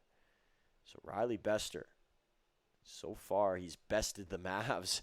Only 1 run allowed, and here's a fly ball over towards right field. Could cause some trouble, and that is positional hitting for Carter Roth down into the grass. Oh, it's to a T for Carter Roth, and the former fast pitch player. That's what he does best. He finds the perfect point, and it doesn't matter what part of the bat it hits, it's going to hit somewhere that is a positive for the Mavs. And good way to start this inning, get the one runner on. And an even better way to start this inning is having James Tubb back in the booth. James, glad you joined us for another night. Thanks, Truman. Sorry for a bit of a delay, but good time to start. Here's Nick Hill. Fly out over towards center field. Ball was having dinner up in the sky. It took forever to come down, and it's one out for the Mavericks. Johnny Volcano. Looks like he's using the same bat here as Nick Hill. I'm not sure if you told me this, James, or who it was, but somebody said that most of the Mavs are using the same bat right now, and they're trading it off between at-bats. Kind of risky, because how long is that going to last? And here's Roth. He didn't last long at first. He's off to second with a steal and a runner into scoring position. But is that more superstition, or is that strategy? It could be a bit of both, or it's the bat that's working for everyone right now. I think, as far as I can tell, Roth uses it, then passes it on to Hill, and Hill goes to Volcano. So, there's a lot of hits in that bat as of late. Bester. Volcano holds off. It'll be 1-1. They've been so good at playing complementary baseball between the two. That's Roth and Volcano. Can they do it with the bats now and do so on offense? The defense has been impeccable. Bester, Volcano pulls that one wide, and a close watch there from Ryan Reed down at third base. You mentioned their defense, Truman. Even tonight we've seen on the steal attempts, Johnny Volcano came across and tagged a runner right on the head, really, with the ball, and that's where they took him. And then Carter Roth ends that inning with a nice tag. And they're a bit of a lag tag. They're catching guys beyond the base, but it's working for the Mavs. And, those are two pretty special fielders. High pitch from Bester, and jumping up there was Pacheco. That's a good play from Pacheco from his knees. It is. You can't let Roth get to third there, and, all of a sudden it just takes a sacrifice fly to tie this game. Bester, for a guy that had an ERA almost at 20, he's not looked like that in this game, and those numbers will be dropping off for him here if he continues this. Volcano, high one, flies it out, and this might cause some trouble here. Several different 57s, and getting to it is Anthony Hector. Good communication there from Swift Current. It would have been tough to get two hits in a no man's land, and for them both to land for the Mavs, and 57's just able to get under that one from Volcano, and all of a sudden here it's two outs in this fourth inning. And up to bat is Carson Chan. Chan reached first his last time up, I believe, or no, he went out, he advanced the runner to first. That was when not Evan Morrison, somebody got over to second. I don't know why I keep thinking it was Evan Morrison, but Roth is going to head back over to second base. The Mavs have seen the trouble that the 57s have had with pushing runners across, leaving runners on. They don't want to fall into that same trap here. Sun shining brighter and brighter, and Roth caught in a tricky spot, and now he might have a chance to go for three. He gets caught in between it again and elects to go back to second. Lots of indecision there from Carter Roth. Yeah, that's a tough one. You almost have to, if you're Carter Roth, as soon as you see or feel the pickoff go wide, get up and run, and that's hard because you don't know how far it went. If the second baseman's able to pick it up, it goes to the center fielder, and by the time he thought about going, it feels wisely pulled up and stays on second. It could have been a lot worse. Bester. Chan waits, low pitch outside. That'll be another ball.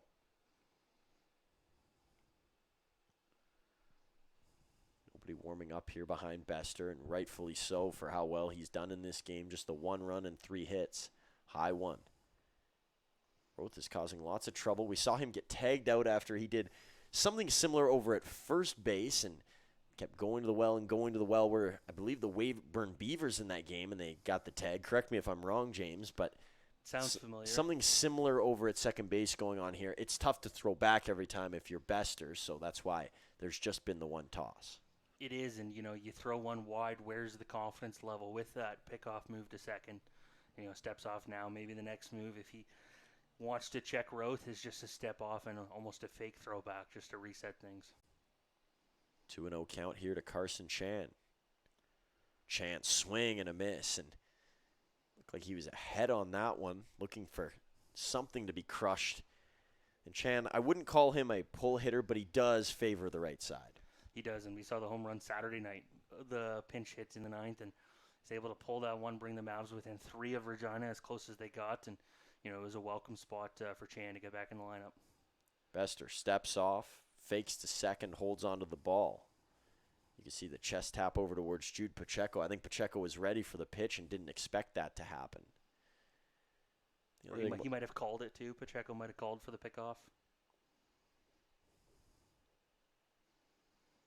Bester misses again to Chan. Every time it's a little arm flip from Carson Chan. He's just trying to get his path in his mind. 3-1, a really good look here. You almost want to tell him to swing with the runner on second, but taking could put 2 on. Chan, a swing and a miss, and he listened to that advice and then gave a head shake. So, Carson, turn off the broadcast if you have it in.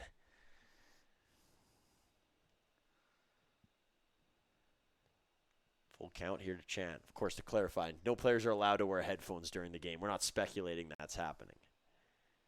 Here's Bester. Full count pitch. Chan pulls it far and foul. It's a good swing there from Carson Chan, but sometimes you're so all over a pitch and you know it so well that it ends up way off target. He feels, even on the swinging strikes, a little early, maybe that one obviously early pulls it foul, and you wonder how Bester and Pacheco attack that if they can, or if they go back to an off speed that we've seen Chan swing on a couple times. Bester, Chan, swing and a miss. They went inside, and looking to choke down, it seemed, was Chan. He'll strike out. Carter Roth left on second base, and the Mavs, that's a couple of looks that they want back. Some leadoff action, some early work, and then 3 consecutive outs after. It's not faring in their favor. No, it's not. And, you come into a game against Swift Currents, you don't know, where the runs are, or, where it's going to go, just looking at standings-wise. And, we've seen it a couple times now where the 57s are able to hold the Mavs at bay, and they've won against the Mavs, and they're leading right now through 4. And the head-to-head stats from the season would not tell you that Swift Current should maybe even be in this game in some ways. 70 runs different in the runs scored department. The records are a bit different. The 4 games separating the two. The win's the most notable, that 57's being 5 games behind, and the head-to-head has not been pretty for Swift Current either, but they've hung around in this game, and low-scoring affairs, I talked about it earlier with them and Weyburn, those are games that play into the hand of teams that, for, lack of better terms, they're really not that great of scoring runs compared to the rest of the league. For sure, and as you said, it's compared to the rest of the league, and, they have some of the top sluggers, you'll call it. You look at a Keegan Noller and a Jake Hiramoto, guys that lead the league in home runs, but it's the rest of the lineup that isn't generating like those two are, and like other teams are in this league. And no Hiramoto tonight for the 57s, which is a huge loss, and it puts lots of pressure on Keegan Noller. So far, he's done well. I think he's reached twice already, so he's doing his part. Ball back to Jackson Miles. 5th inning of work for Miles, but it has been a ship that has nearly sunk a few times. The holes have been patched, and it stayed afloat. We'll see if it survives another inning. He's done a good job of working around trouble, and that's the 2 runs in the 1 inning on an error. But other than that, he's really danced around any kind of trouble he's put himself in. Miles, high leg kick, this is sent out over to right field. Josh Stark. It is right onto his front porch for out number 1, and keep the pitch count down. If you're Jackson Miles, it was rising and rising through the first 2 innings, but it's calmed a bit. It has 72 on that pitch now for Jackson Miles. So you look at, maybe 5 innings, pardon me, is it. If he can get through this one relatively clean, maybe he goes into the 6th. And, there's some action down in the Mavs bullpen. So I'm sure Andrew Bench, Ryan Reed are keeping an eye on it, and aren't maybe the leash isn't as long as it was at one time, solely based on pitch count. We'll take a look at who might be available in the Mavericks bullpen when we get to that time, but we do kind of have some updated numbers from the Regina series of who came in and for how long. Man, Keegan Noller, tough night. First base, it's been easy to get there for him, but getting hit by a pitch, that's never easy or fun. No, 2 walks and then that hit by pitch there. He's, the OBP is going to rise for Noller, and a hard-earned one there for the third time getting on base. You never see teams have 2 guys in the home run derby. Do you think there could be an exception for the 57s with Hiramoto and Noller? I mean, wouldn't surprise me if the league made an exception for that, Truman, and not for the Mavs trying to bring Frankie Giacalone in. But I guess we'll see how they handle it. I'm glad you brought that up and snuck that in there because it is something that needs to be talked about. You think about how valuable Nash Kroll has been to the Okotoks Dogs. His batting average is never going to be high. He might never be an all-star, but he's a home run guy, and he's been in the Derby the last couple of years because of that. He's been rewarded for what he does well, which is hit home runs. And this isn't an Okotoks slant or slander, but it is, they hosted it. So maybe they've been able to get the extra players in when they are able to, and, it'll just be interesting to see if the league is going to, bend both ways and work for the Mavs. Here's a ground ball into right field. Noller's thinking about third base. He's not a guy who runs super fast, and Stark not throwing to the cutoff there. That could have been a lot worse. Good play by Johnny Volcano to range out and stop that throw. It is. That's just a guy with experience to get over there, cut off that throw, and, it looks like that's going to be a tier for Jackson Miles. So while Jackson Miles comes out of the game, let's take a look at who the Mavs have used recently. Their bullpen budget, some of their highest end arms were used in that series against the Regina Red Sox, including J.J. Harnett for 1 inning, Levi Tibbetts as well. But they didn't throw that many pitches, just 15 and 16 apiece. Now, in the second game on Saturday is where some of the longer relief appearances came in. Jax Graham, 1 and 2 innings pitched, 23 pitches. Beck Button, 1 inning, 23 pitches. Tanner Hale went for 3 and threw 49. It's unlikely that we're going to get to see the last 3 on there. Maybe Harnett or Tibbetts could be a factor, but it is still pretty premature to put them in this game after they were just in. For sure. And, you also look at this is game 1 of a 6-game week. 2 of them coming tomorrow. So if you're the Mavs and Ryan Reed, you want to use your arms rather sparingly, whether it's today and, especially tomorrow where you're going to have to get through 18 innings in 1 day. So there's a lot of games ahead here for the Mavs to try to work around. And, you look at a guy like Tanner Hale with the All-Star game in the weekend, you wonder if you're going to see him at all this week for the Mavs. And, maybe his next action doesn't come until Sunday in Saskatoon, pardon me. But there is, this is where other players and other pitchers get to try to step up for the Mavs and, get some valuable outs as, it looks like it's Miguel De Jesus on the mound for the Mavs right now. And we'll speak more about De Jesus in a minute, but you mentioned the amount of games that are going to be played, and then there's the doubleheader tomorrow. It's tough to win in doubleheader scenarios. It's tough to win both especially. It almost feels like it's a 1-1 in most cases. Mavericks didn't experience that against Energy City. They lost both games against the Cactus Rats in their first doubleheader.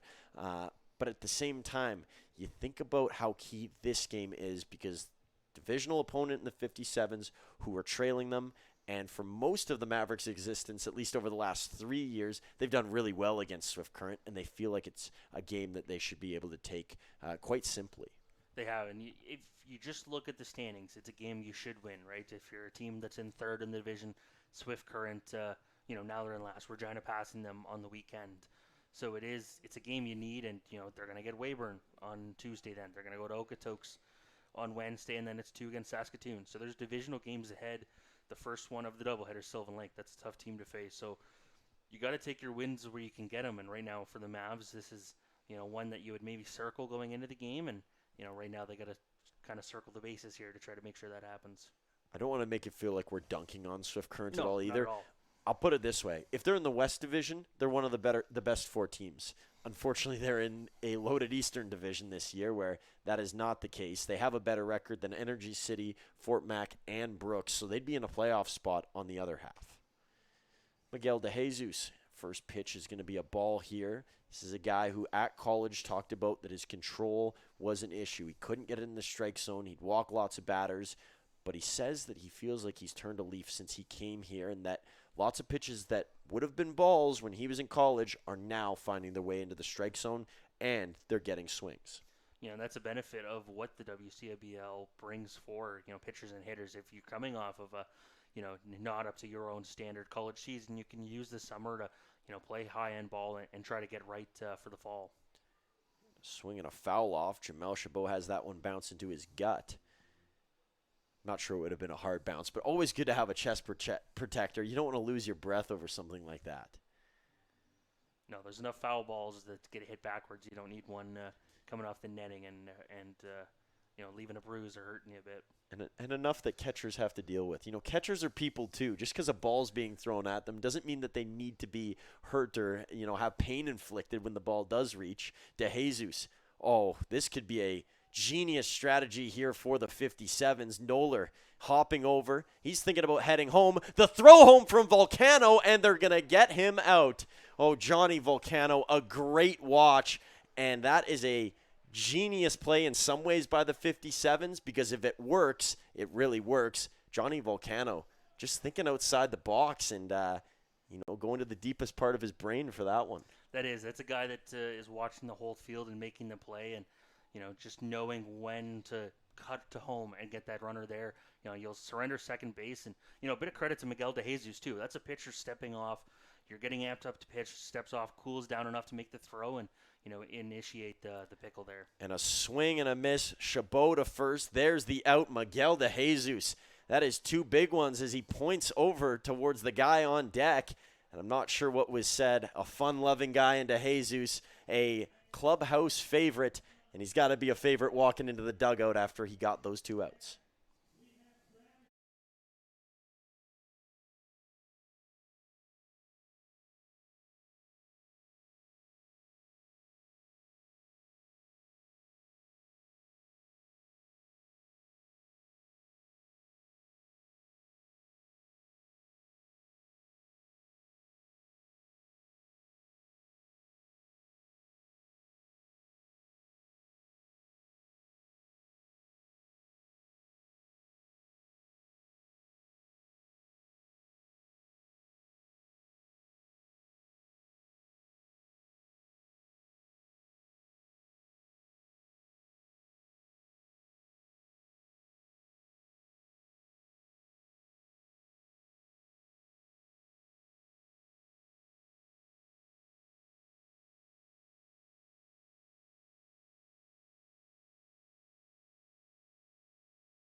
Riley Bester here for the fifth. Nobody warming up for the 57s. And another leadoff runner on. It is Jamel Chabot who gets hit in the side. He's off over to first base.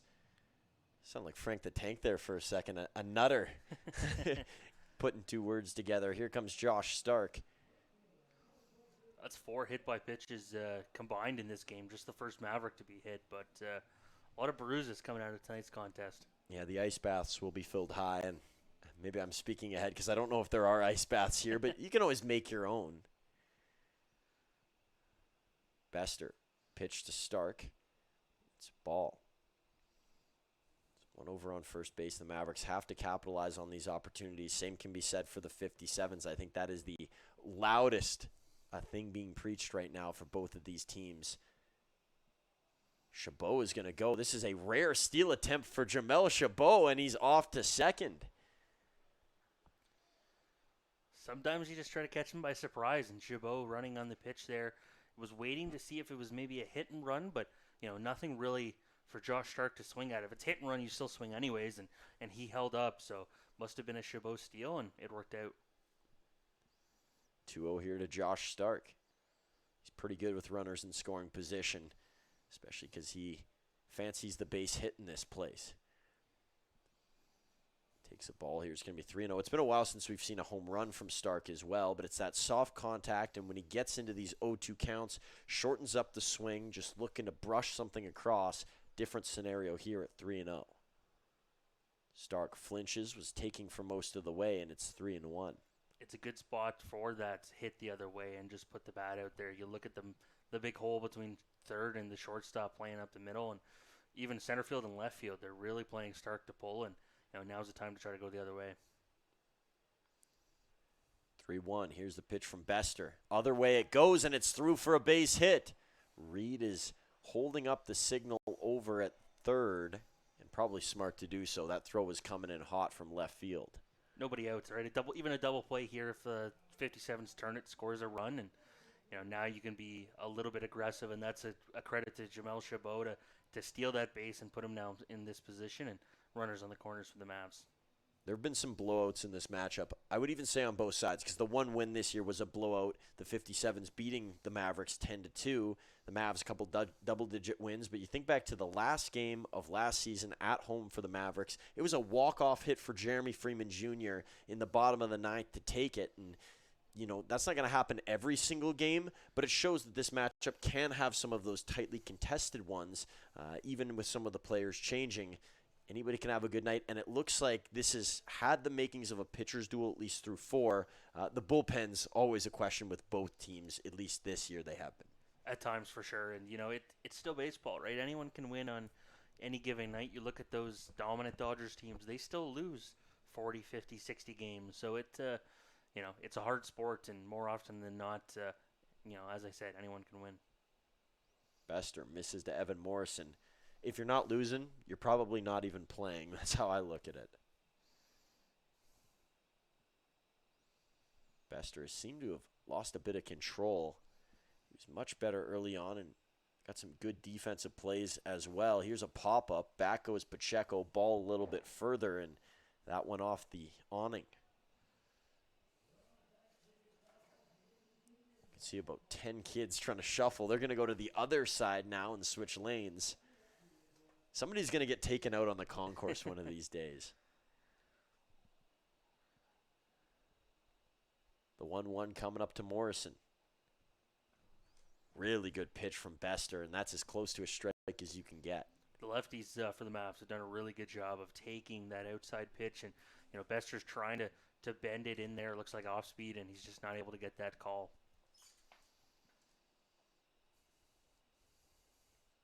Morrison along the ground, through the gap and in for a base hit. Chabot in to score. Stark around to third, and runners will get back on the corners, and fired up is Evan Morrison. A couple fist pumps to the sky for big number 22.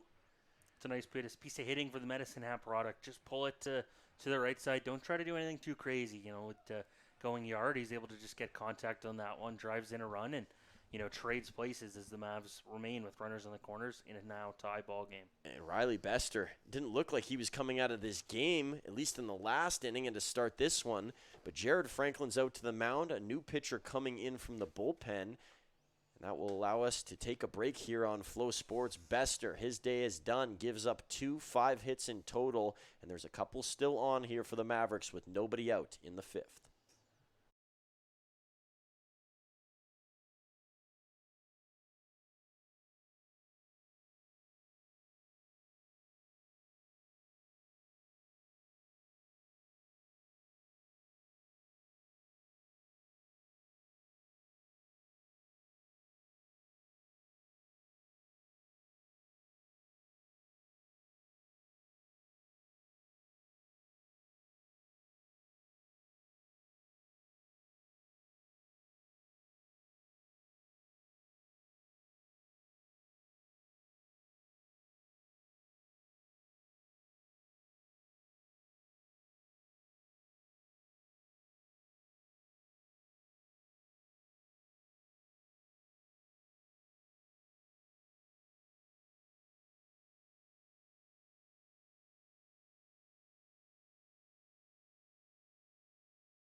Ian Rasmussen in to relieve here for the 57s in the 5th inning. 5 hits given up by Riley Bester. That's not a whole lot, and usually you see pitchers pulled for bigger numbers, but the situation is different. No outs in the inning yet, and 2 on for the Mavs. Probably the right call by Jared Franklin, their head coach. First pitch to Blake Dale is high for ball 1. Just on that, I think just in the moment, too, runners on the corners. Bester had looked really good all day, losing the control a bit in this inning, and, it started with the hit by pitch on Jamel Chabot, so make a change and try to limit the damage here from the Mavs. We have an osprey flowing in the area. Actually, it's more of a seagull. I'm not really a bird. I was about to say archaeologist, but that's for bones and dinosaurs. A bird watcher, I think. Is there a name for bird watcher that you know of? I think it's just bird watcher. I'm going to be frank with you. An avian aficionado, maybe? Maybe. That's a good way of putting it. Rasmussen, heads up. Blake Dale over to first base. Bases loaded here. 4-pitch walk from Ian Rasmussen. Not related to Drew Rasmussen in the majors, we assume. Here's Frankie Giacalone. Saw this work out well for Giacalone and the Mavs not that long ago. Truman, bases loaded in a close game. DHing in that game. First base tonight. Let's see if any of that time at first base has maybe wore him out, or if it doesn't matter if he's playing on defense, if he can still have the same results as before. Rasmussen. It's a call for a strike there. And the home plate crowd, they're not making the same call as Willie Glasgow. You can't boo the hometown guy. Come on. Even if it's a bad call, you just got to pretend like you didn't notice it.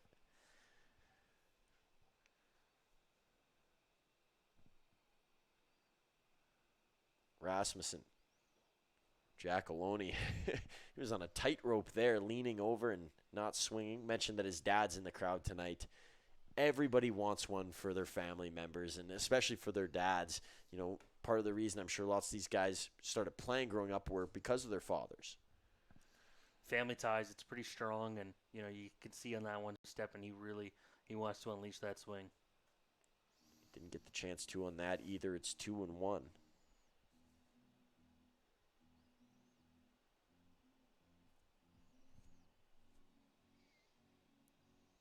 Rasmussen battling with the bases loaded.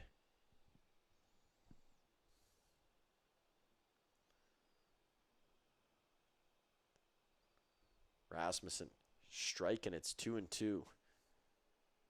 Ornithology. Apparently that's the answer for the bird. Bird watchers. Interesting. An ornithologist? I really hope I'm not told a term that shouldn't be used over the broadcast airwaves. Speaking of fathers before, that was from my father. Thanks for the tip, Dad. Giacalone out over to right field. It's carrying, and it's off the top of the wall. Stark is in to score. Around comes Morrison, a slip-up by Dale, and the Mavs have the lead back. It's a 2 RBI double for Dad for Frankie Giacalone. Yeah, that's a nice piece of hitting. You were used to seeing the pull power from Giacalone, and he goes to the right field this time, not that far away from going big fly, and instead, as you said, it bounces off the wall, and everyone's able to move around.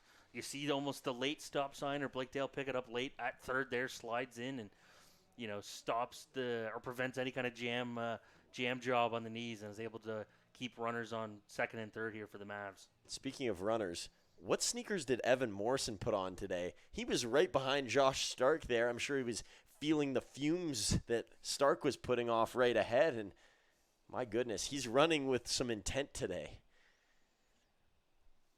0-1 here to Carter Roth. With 2 in scoring position, the Mavs looking to extend their lead here. Rasmussen giving up the last hit, and it was nearly out for Giacalone off the sign. And good thing we waited up on that call because it was really, really close. And sometimes you just don't have enough. No wind out there today. I think that's part of the reason that Giacalone didn't get it to go all the way. I think so. A little bit of wind, and there's distance on that. A little humid out too. Maybe that's we're gonna go back to weather talk and environment talk here, Truman. Maybe that hung hung the ball up a little bit longer. Yeah, we apologize. You know, you tuned Nothing in to for apologize baseball. for. Oh, yeah, you know, you tune in for baseball. The Weather Channel is there. Now, there's no talking on the Weather Channel, so at least you get a voice to the weather here. But we'll weather the storm of that talk and get back to Rasmussen here. 2-2 between him and Roth. Still no outs here for the 57s. That's almost hard to believe with how well they have played in this game. They've stayed right with it. You know, some games get away. They're hoping that this one isn't one of those. It felt like there was a time the Mavs offense was going to click, and, you know, we'll see how much more it can in this frame. Roth, strike 3 called, and he can't believe it. Carter Roth, never one to complain. And that's about the most complaining you will see. A tap of the bat towards the dirt. He didn't even look towards the home plate umpire, and a veteran-savvy move there from Carter Roth. Yeah, he wants to stay in this game, and that one, it looked like it dipped. You know, it was coming in high, that off-speed pitch, and, you know, maybe dips in a little bit and just catches enough. Obviously, it did for a strikeout call, and, you know, Roth thought it was maybe still a little high. But here comes the protection. Nick Hill into the game, pops it up, and this one is going to drift foul, and the Mavs are going to be thankful for that. You don't want to have your two best hitters go out when you have two runners in scoring position, and Giacalone could be a part of really that three-pack that has drove the Mavs offense, and he did his job, but you would hope that one of Roth or Hill can get one through, and now the baton pass to Hill. He's looking to try that. Pitch to Hill. Strike called at the plate, and Hill will turn his head away. He'll kind of approach towards home plate. I think just trying to find the outside of the plate is the question of, you know, just is that as far as it goes? And, you know, if you're asking that, you're almost hoping the answer is yes, because you can't think that it would go any further there. Hill stays alive, and that over towards the food truck area. You know, the addition of Nick Hill, Truman, it's just deepened the Mavs lineup. You look at, you know, you have the leadoff and Evan Morrison, Blake Dale, and then Frankie Giacalone. You can put Carter Roth 4. And as you said perfectly when Hill came to the plate, it's just protection. And it just deepens things for him to be in the 5 spot. Hill pokes this over towards first base. A run will come in to score, and Hill didn't even run over there. Why waste the stamina? And it's pretty cut and dry. Noller gets the out for the second. The Mavs now up by 3. You know, Hill's plate appearance probably didn't go the way that he liked, but how about the numbers from July 8th to July 11th? 13 at-bats, 6 hits, 4 RBIs, 2 home runs, James. You said on the last broadcast, he's the hottest guy in the league, and that isn't far-fetched. We brought it up again tonight. A quieter night for Nick Hill, but he is making a statement early on. He is, and, you know, I got a chance to talk to him after Saturday's game, and he had said to me what he's kind of said to you is that, you know, his swing's not where it needs to be or where he wants it to be, which is crazy to think of with the success he's had. So what does that look like? And it's timing for him. So it'll be interesting to see when he finds that timing. Volcano looked like he was off here. Could be playable for Pacheco, and he'll make the grab. We've seen lots of difficulty for catchers behind the plate at Athletic Park, but Jude Pacheco, routine for him as he gets the third, and the Mavs get 4 here in the bottom of 5. They retake the lead, and it all started off with one guy getting on and following and pushing everyone across was Frankie Giacalone with the big double.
Miguel De Jesus, a great end to the last, got the 2 outs that he needed. And he stunned the attack from the Swift Current 57s, and then his group comes right back, 4 runs on. Miguel can almost feel like he was a part of the run-scoring affair. For sure, he's in line for the win right now, and he does his job to get out of that jam. The Mavs were in the bottom of the fifth, or top of the fifth. Oof, and then lets them grab a lead. Making an area code there for a second. Oh, it happens, James. Numbers are hard. We're not supposed to be good at numbers. We can only be good at so much. Yeah. 2-0. Checking in is Zach Clow. De Jesus. High pitch again. Shrugging that off was Jamel Chabot. And maybe this is some of what Miguel had talked about early at college this year. Didn't get into a lot of action, and it was because he couldn't find the strike zone at times, but he's worked really, really hard, and he's been patient with things. It's a 4-pitch walk to start off here, and you can see the frustrated shrug there from De Jesus. Yeah, not how you want to start an inning. Now you have to kind of work around, and you're out of the stretch. You see the Mavs, it looks like J.J. Harnett heading down towards the bullpen. So if you're De Jesus, you want to get out of this yourself. You don't want, they know, the players do what this week is, and from one pitcher to another, they want to limit the work for everyone else. And there have been plenty of free passes today. Buy one, get one.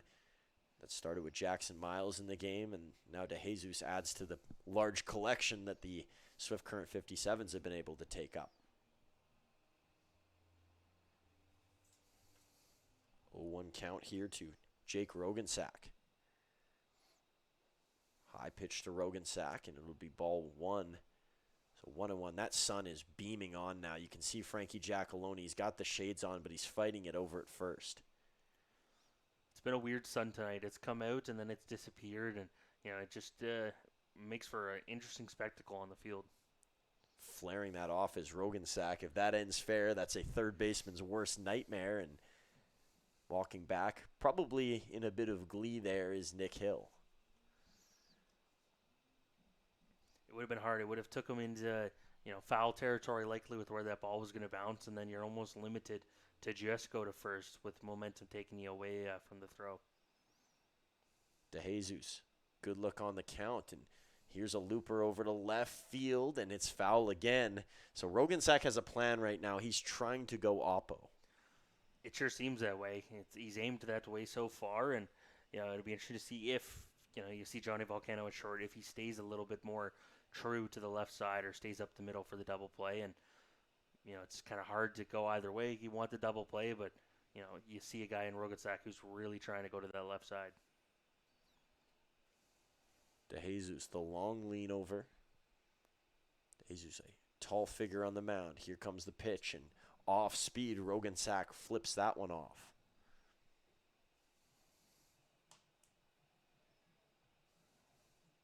Rogensack will reset here at 1-2 again. De Jesus throwing a lot of pitches, but that's okay if you can get the results to go along with it.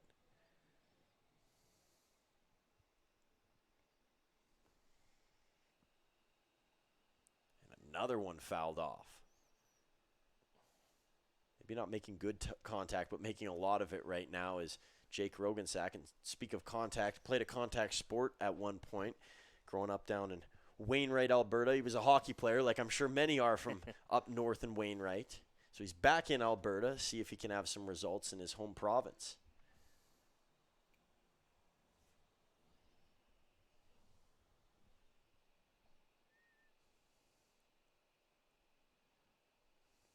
Rogensack fouls this one off, and the count not racking up any more numbers to it. It's still 1-2. Speaking of Rogensack's hockey career, he played for the Wainwright Racks. Wow, that's a tough one to say. I would not want to be their commentator. Don't hire me, Wainwright Racks. I'm still struggling with it. Who would do that to a commentator, James? That's tough. There was no conversation with the broadcast or PA voices when that decision was made. High pitch here from De Jesus. First non-swing in a while for Rogensack.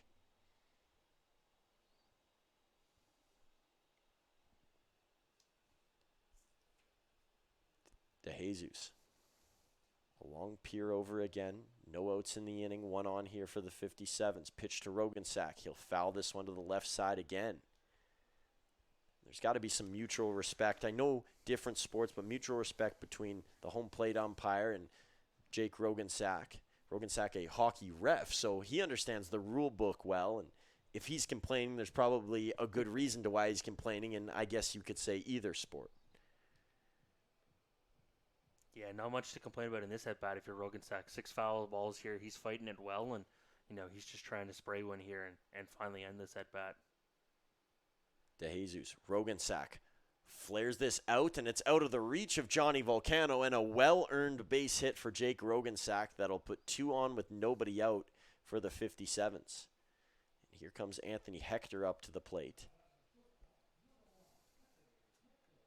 Things start to intensify over in the Mavericks bullpen. You can see J.J. Harnett getting wider and wider between him and the catcher. I think that's young Ethan Chenard who's doing the bullpen catching down there. I can't really see from this angle. I think it's the other way, age experience. It looks like it's Nate King down there doing bullpen duty tonight. Here's DeJesus. A bunt attempt from Hector spinning out of the way, and I'm not sure how that ended up being a ball out of everything, but it is. Pulls back just quick enough, maybe, I guess is the thought on the call. And, Swift Current trying to be active here on the base pass with a bunt. And, we saw the last inning trying with this, almost a double steal of second and home. Hector didn't get the bunt attempt off well, and you could see the frustrated bat toss after. Feels like this could be a pivotal moment here for the 57s with nobody out. You don't just want one run to get across. You want to make this a one-run game. And a bunt attempt can help set that up, putting the 2 in scoring position. We'll see if Hector goes to it again against DeJesus. Johnny Volcano circling in the background, and no bunt attempt from Hector. So it was a one-time around thing, and now the count is 1-2. Pretty much takes it away here with 2 strikes. You can't. If you're Hector and you lay it down, it's got to be perfect. Foul ball here, and it's an out. So, for the infield, you can step back and breathe a little bit more, knowing that it's likely not coming. Here's Hector over towards right field. Start getting into it, and it's going to drop behind, and this is trouble. Around third comes one for the 57. Stark still isn't to the ball in right field. Another round. And they nearly sent the runner. The throw was almost in time at the plate, and now it is a 5-4 ball game. A massive mistake in right field by Josh Stark, and I'm not sure if he got a bad jump or if he just didn't really move quickly to it, but that is one that is nearly inexcusable, and you don't mean to be harsh, but it really looked like a routine play off the bat. It is, and even if you can't get the out on the catch, if he just takes it off the bounce and gets it in, you almost wonder if Swift Current sends any runner in. And, it's the base is loaded, which still isn't great, but at least it's not, a one-run game for the Mavs now with a runner on third and still nobody out. Bunt attempt being put down here. DeJesus turns to first, and the throw is off. Another run is going to come in to score. Frankie Giacaloni's down, and that is 3 free runs, really, for the 57s. You can't make it any more easier for a team, James. No, and, they executed a really nice bunt there. Jude Pacheco with that one lays it down and hustles down the line, and Miguel DeJesus just unable to, plant the feet and field that one properly to Giacaloni, who almost tries to 2-pad stack it with a stop here now. As we see the Mavs doing a mound visit here. Probably just, pitcher just fielded a ball, cool everybody down, and, it's a tie game. You want to try to get out of this one and leave it at that for the Mavs. And I'm not sure what constitutes an error or a hit. I know it was put in the right spot, but a hit being given out on the board, I'm not a rules analyst or a rules official, but, that one you might want to take back at least because, DeJesus' throw is really what got him in trouble. Yeah, that one feels like an error. I'm a little unsure about that being ruled a hit. So we will play on here. Lucas Geisler, the one-time All-Star, up to bat. One still on here for the 57s.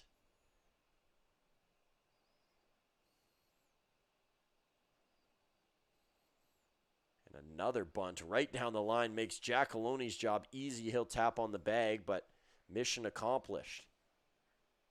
And they're actually going to send the runner over at second base back to first here. I'm not sure what the call was. Interesting, because that was the first pitch, I think, of the at-bat. It looked like Willie Glasgow called a strikeout. I am super confused at what's gone on here. Ryan Reed's going to bring J.J. Harnett into the game. I missed the bunch rumor, but if he steps on home plate, it would be an out. Yes, that has to be what it is. Yeah, he must have stepped on home. Thanks for that information there, James. That's that all. feeds I mean, in. And should have seen it live, but I missed it just looking down at stat sheets, and that's the only thing I could chalk it up to right now. And that's what it looked like Willie Glasgow was pointing to. Jared Franklin asking what went on, and I think that was the exact thing. No argument from Franklin, who's quite the intelligent guy. He was an assistant coach with the Fordham Rams and the NCAA, and prior to that, you want to hear his education list, James? Sure. This is a guy who has gone to a lot of different schools and has attended a lot of classes. At least you would hope so. He graduated from all, so it clearly paid off. He has an agriculture degree from Columbus State Community College. Got that in 2001. He has a master's in business admin from Lake Erie College that he got in 2018. And then he has another degree in there as well. So that's 2 degrees and a master's. Man, his wall's got to be pretty full with educational accolades. That's pretty incredible. That's a lot of schooling and studying and, frankly, patience to be able to go through all that. So, credit to him. I think the other degree was a bachelor's degree in cross-disciplinary studies from Ohio Dominican University in 2009. So he went from 01 all the way to 2018. You really have to love school. I don't love school that much. I tell you that much. No, that's a lot of school. Yeah, I did my 4 years, and that was about all I could do. A guy that just entered the university ranks of school this year is J.J. Harnett. He's playing for PBA in Lethbridge. Got to pitch against the Lethbridge Bulls not long ago when they were up there, and, of course, pitched, as we mentioned, against the Regina Red Sox on Friday. It was a rougher outing for Harnett, but he came in a situation where there were lots of runners on and plenty of chaos for the Mavs. This is a bit of a cooler situation here. There's still one runner on, but a different story. For sure, and, it's been an encouraging summer, I would say, for J.J. Harnett, and, it's hard to guess what expectations would be for a younger guy getting on the mound for his hometown team, and I think he's done a really good job, and he's very quickly worked himself into being a trusted arm in that bullpen for Andrew Bench and Ryan Reed, and now he gets a situation here to try to work around.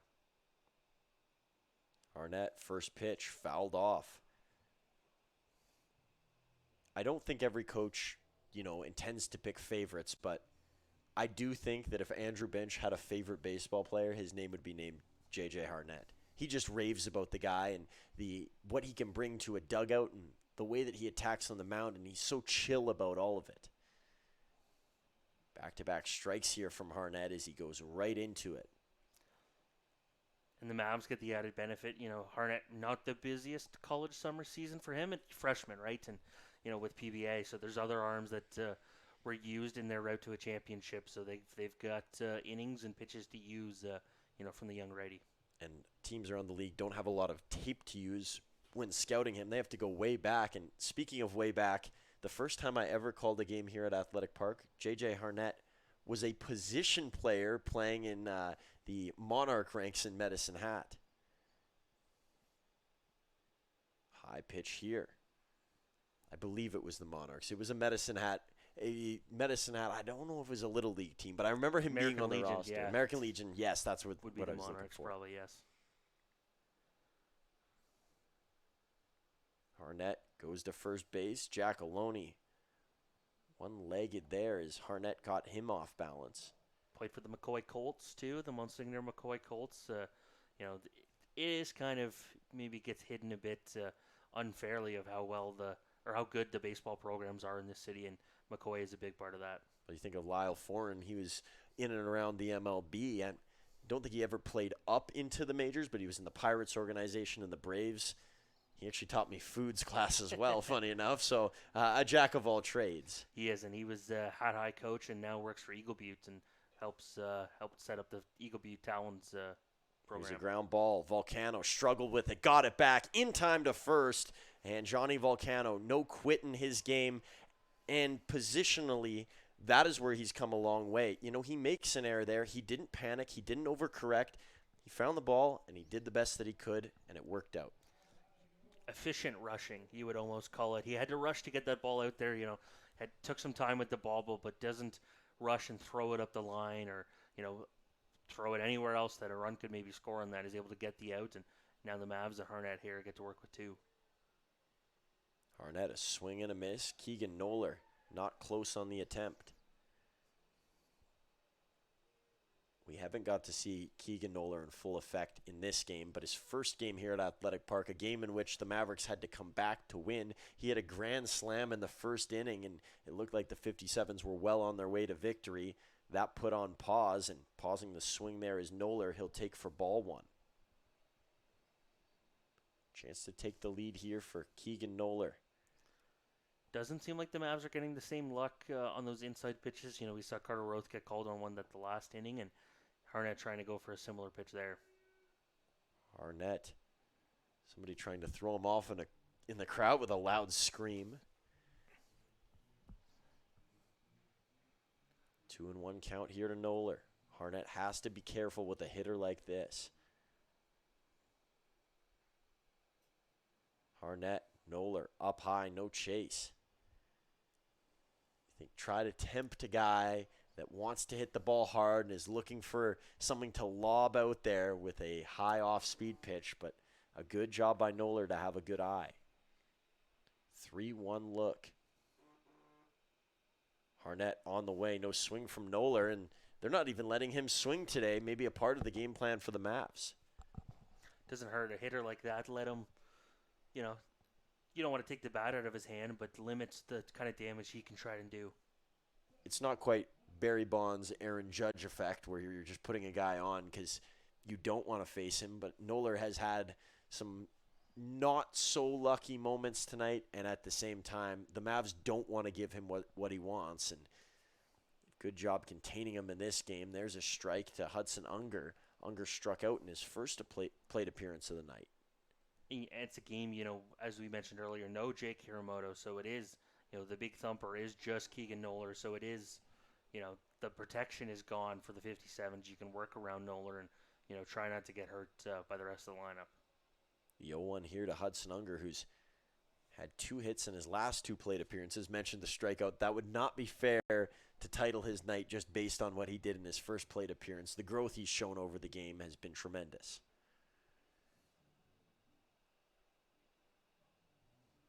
1-1 count. Harnett looking for one more out. Unger looking for a hit in the lead, and instead he gets hit in the back of the leg. And a slow walk over to first base for Hudson Unger, who is really in some pain.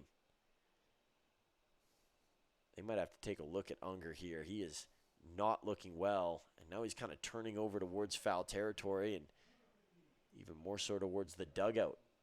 Andrew Bench going to come out and talk with J.J. Harnett. This is not common for Harnett to have an outing like this. Bases loaded and some trouble for the Mavs.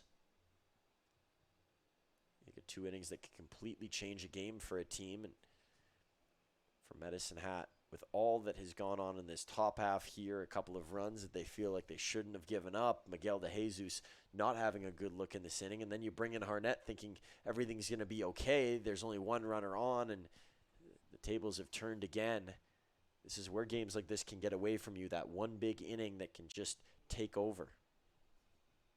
Yeah, he got the second out, right? He did his job there, and now it's just get that last out. Limit any kind of damage here. You don't want to give Swift Current the lead. The Mavs have already clawed back once and grabbed the lead. If you want to, play where they're at right now, it's tied, and you don't really want to have to do any more than that. 2 outs, bases loaded. J.J. Harnett, bat goes flying, and so does the ball, and might need to scrape a smudge off the window up here, at least off the side wall. Ball awfully close. Fan faking a throw back into the stands. You'd have to get it over the net. I don't think he was confident that he'd be able to do that. Maybe he also wants to stay for the rest of the game. Yeah, that's true too. You never see that happen in the WCBL. The Knock on wood. MLB, Yeah. lots. You look at Fenway, off the top of the Green Monster, that's a hot spot. 0-1, Harnett. That one's flirting with danger.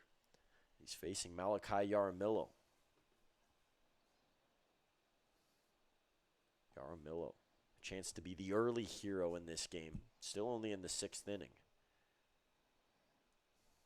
Harnett gets back to the strike zone, and Willie Glasgow, who I'm sure has seen a lot of Harnett over the years, calls that a strike.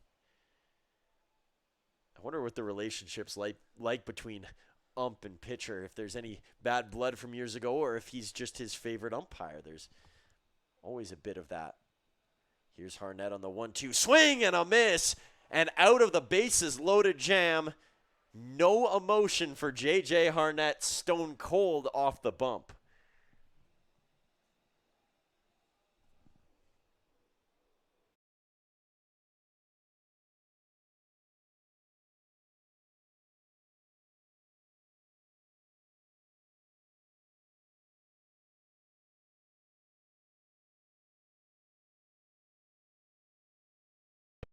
For over a century, we've been more than just lawyers. We're your neighbors, your friends, and your strongest advocates. With locations across the prairies, we're everywhere you are. Stringham, your local lawyers.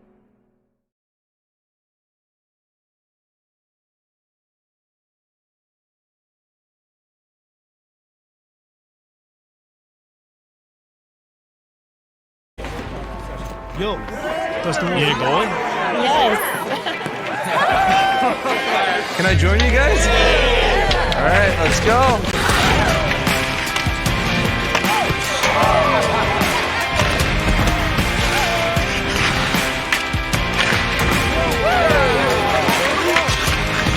Whether it's on the ice or on our app, always play for the fun of the game. Gamble responsibly with Play Alberta.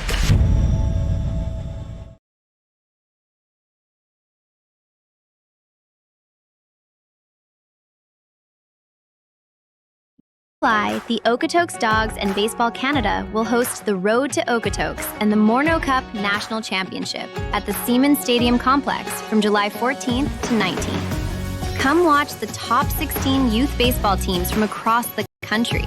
These are the future stars of Canadian baseball, tomorrow's collegiate standouts and professional players, all chasing a national championship. Don't miss a week of elite competition, unforgettable moments, and the future of Canadian baseball in Okotoks.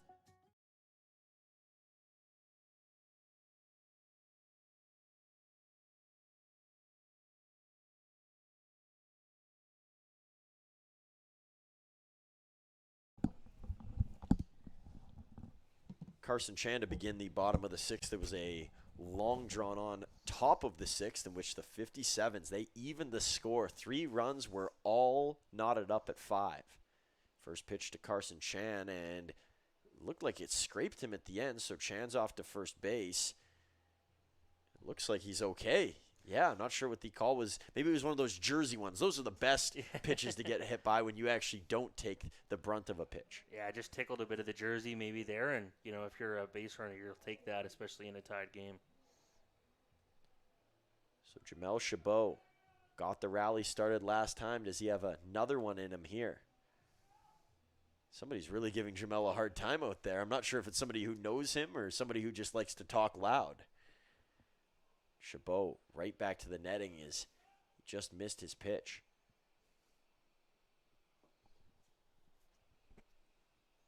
Carson Chan, probably not a threat to steal, but we saw Jamel Chabot steal in this game, so anything's possible.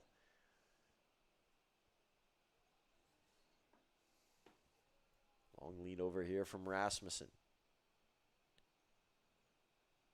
Chabot high off of it and fouled into the tree. The swing feels there for Jamel Chabot. You're waiting on maybe, the big swing. We've seen that from times from, the returning catcher. He can go big fly with it, and I think he's just looking for one now. 2-strike count. It's kind of a little bit harder, but he's just waiting for his opportunity. Chabot, a home run when he came back for the Mavs off of the IL, and That whole game was really good, but that was the shortened game that he hit the home run in. It was against Swift Current. So he has a thing about playing well against the 57s. Rasmussen, 0-2 count. Head tilt. Chabot buries this one over into center field. It's going a long ways back. It's going to pause, and a great play in center field on the run, and coming down with it was Hudson Unger.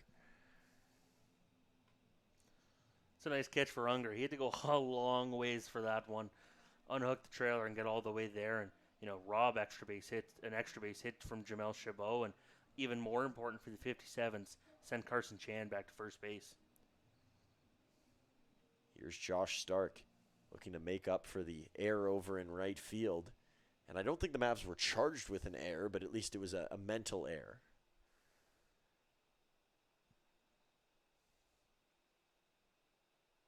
Rasmussen. First pitch to Stark is a strike. Evan Morrison on deck, so the Mavs nearing the top of their order here, and getting runners in the lower part of your lineup on is only going to help the top of the order, and we've seen that provided tonight. Stark, high pitch. Pacheco, he's got a spring in his step when he gets up to grab the ball, and his reaction time seems to be really quick. He does. He wants to pop out and throw that ball somewhere, it feels like, and some catchers have it where they can pop up, and you see a lot of catchers now down on the two leg or down in a kneel. Haven't really seen that too much from Pacheco. He's a little old school, sitting on his heels or on his toes, pardon me. It was 50-50, part of the foot. Rasmussen. Stark, ground ball, could be two. Good play by Rasmussen to leave it, and a low one splits for Noller at first base, and that will do it for the inning. So the Mavs get one on to start. It was Carson Chan, and then Stark grounds into a double play. We remain tied at 5 heading into the 7th.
And we have arrived in the 7th inning, and the lights looks like they're arriving here at Athletic Park as we speak, coming on in the outfield. See if that factors into this game. Still a beautiful blue sky with lots of sunlight still to be domed out here. And Jamel Chabot will come back behind the plate. And James, a position player on the mound in a tie game for the Medicine Hat Mavericks, but not just any position player.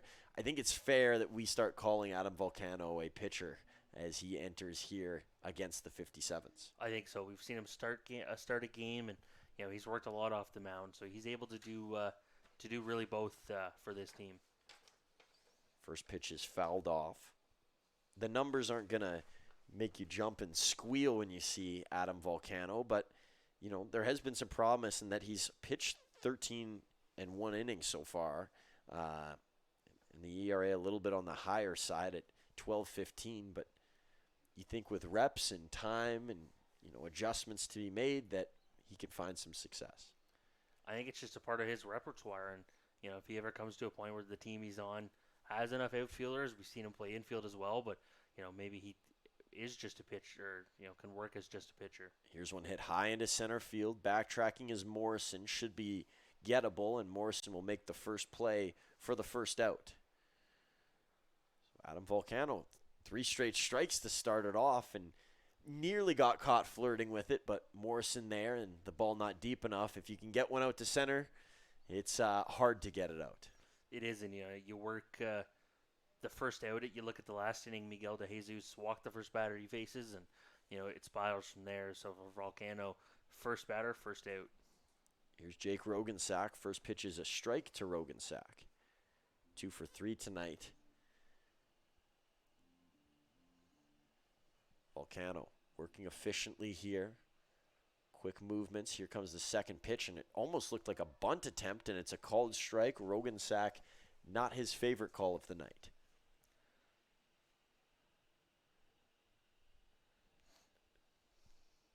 Some warming up going on in the 57's bullpen. We'll see if that makes a difference in the bottom of the 7th. Swing and a miss, and Adam Volcano with a strikeout.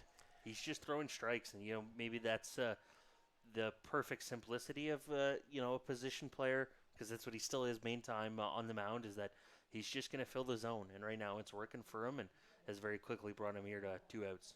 Well, the caliber that Volcano has reached as a hitter this year has been the best that we've seen from him in the WCBL. I know when he came in, he had that really hot stretch as a rookie minus rookie almost. He was almost an AP, I think, in that playoff run. And so back then, you can't really say, okay, this guy's a WCBL player yet. He's working his way into it. This year, different story. Like, he's arrived, and he's showing it off. And I guess now we're seeing the evolution of him as a pitcher, and it's almost like watching him back in his old AP days again.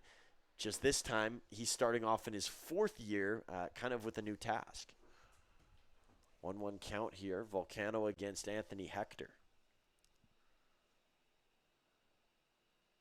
Hector with a hit out into right field last time.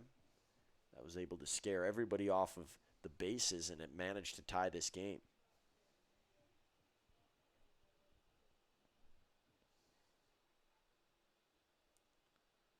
Hector, strike 2 called. It'll be 2-2. Rather, it was Hector who set that up. I believe he cashed 2 in before that third was misthrown, obviously, over at first base, and the rest is history.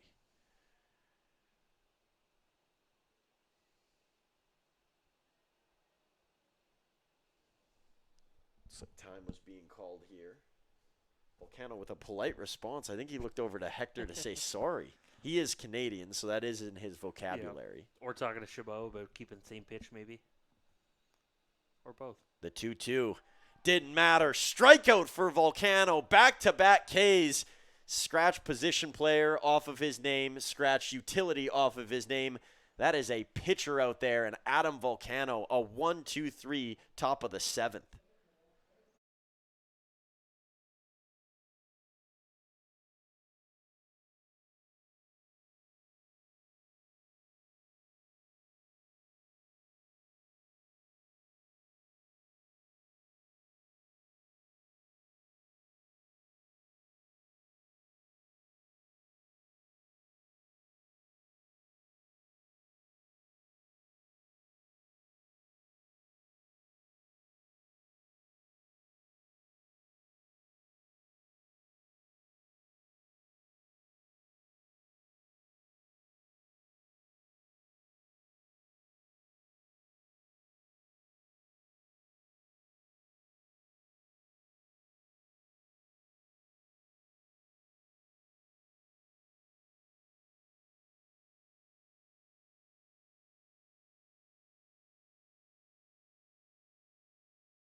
Chase Cummings onto the mound, and this is a funky arm slot, a funky delivery.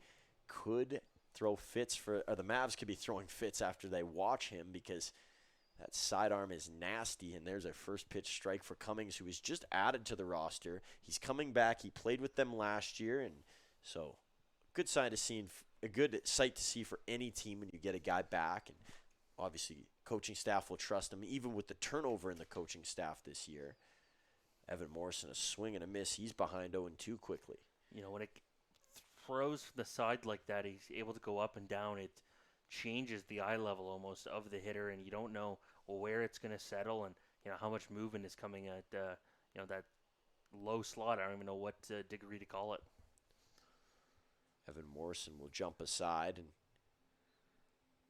take that for a ball. The first ball in the count. It's 1-2. So one thing we haven't really seen, from a Mavericks team is a sidearm, almost submariner pitcher. The closest, I think, was Tim Carlson. He used to go that little sidearm flicker, the one-time All-Star, not with the Mavericks, but he struggled when he played here, and maybe that's the reason they haven't gone back to it, is there hasn't been a lot of success with the side angle. Morrison, floater over to left field. Ball will drop for a base hit, and the Mavericks have seen this story before. Started off with getting a guy on. Now can the rest follow? Can the baton be passed, and can they keep moving along in stride? Yeah, it doesn't feel like it. If you look at Swift Current, 9 runners left on base to the Mavs, just 4. And it's felt like the Mavs have left more on, maybe in higher moments. And obviously we've seen Swift Current have runners on, and the Mavs were able to work around. So it hasn't been the most efficient day for both offenses. 5-5 game, 7 hits aside here, and Mavs looking to do a little more. Strike called to Blake Dale, and that's going to get a interesting reaction from the fans. A predictable one, though. Cummings. This would bother me if I'm a right-handed batter. Morrison's going to take off for second, and he's there, so a runner into scoring position for Medicine Hat. Blake Dale did not get hit by the pitch, although it was close. But it's fearful. It looks like the sidearm is going to hit you when it's released, and no wonder Blake Dale had kind of shimmied to the side. It's almost what lefties face every time, lefty hitters face every time they face a left-handed pitcher, right? It's the ball's almost starting behind you and then works into the zone. And, when it's going up, down, like it seems to be from Cummins, Morrison's approach of left field or the opposite way almost works the best. Pitch away from Blake Dale. It's a 2-1 count now to Dale. Of course, Chase Cummings not to be confused with Dallas Cummings, a former WCBL player, center fielder with Wayburn and Brooks. He's one of the fastest players I've ever seen in our league. Unlimited range out there with his legs. Here's Dale. Sharp one over to right field. It's got good carry, and it's down for a base hit, maybe more. Dale's going to turn for 2. Ryan Reed's going to wave Evan Morrison around, and he is in to score. Dale's heading for 3. He slides. He's there. The Mavs have the lead back, and Blake Dale has a triple. It's a nice piece of hitting there from Blake Dale, and it's very similar to what Evan Morrison did in his at-bat. The up-down that I was talking about, you take it the other way because it's hard to get, behind for a home run or that big ball, the big hit, and you're more than likely to get on top of it for a ground-out. Dale able to send it the other way. It goes deep into right field, hangs up enough to bounce to the wall, and he motors his way to third. And it's a good spot now for the Mavs with Frankie Giacalone coming to the plate. It's like watching a freight train heading down the tracks. Evan Morrison, that was an aggressive run again, and almost a fearful run. He's running from something out there. Strike to Frankie Giacalone. Morrison's a guy who really wants to win for his hometown. You can feel it when you talk to him, and that extends into the regular season. There's talked about the extra pressure in games earlier this year, and that pressure wears off with success, and Morrison has started to feel more of that success, and a gutsy performance from him in all areas tonight. The hustle is not going to be questioned. No, it's been one of the more the faster games, and you talked about it earlier from Evan Morrison. Whether it was just a day off that the Mavs had yesterday, put some juice back into his legs. He's been, running at a higher, with a higher motor right now, it seems like, in this game, and it's paying off. 0-2 here to Frankie Giacalone. Speaking of motors, Cummins is going to send that one in, and a foul off by Frankie Giacalone. think that's a type of motor. I live in a rural city. Oh, no, it's an engine. Cummins diesel engine. Yep. Sorry, wrong parts. We don't have any mechanics up here. I think we've touched all the areas of what we are not tonight, James. Pretty close.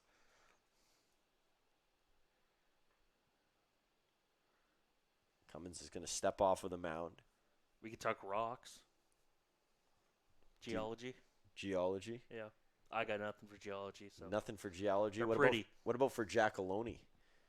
It's two words working pretty well. close. Here's Jackaloni, a grounder.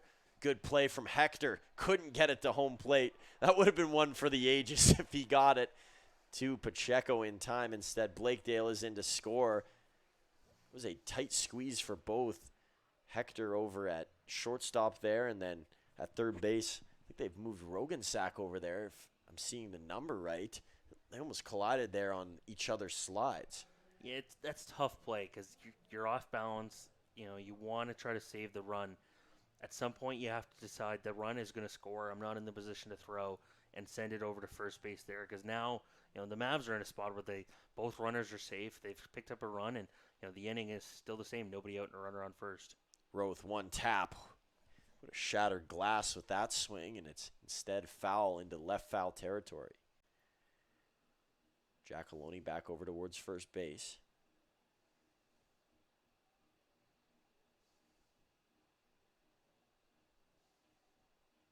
Cummins. He's in sync with Pacheco here, and now he goes back to first base. A side swiper looking to get Jackaloni. He's back in time.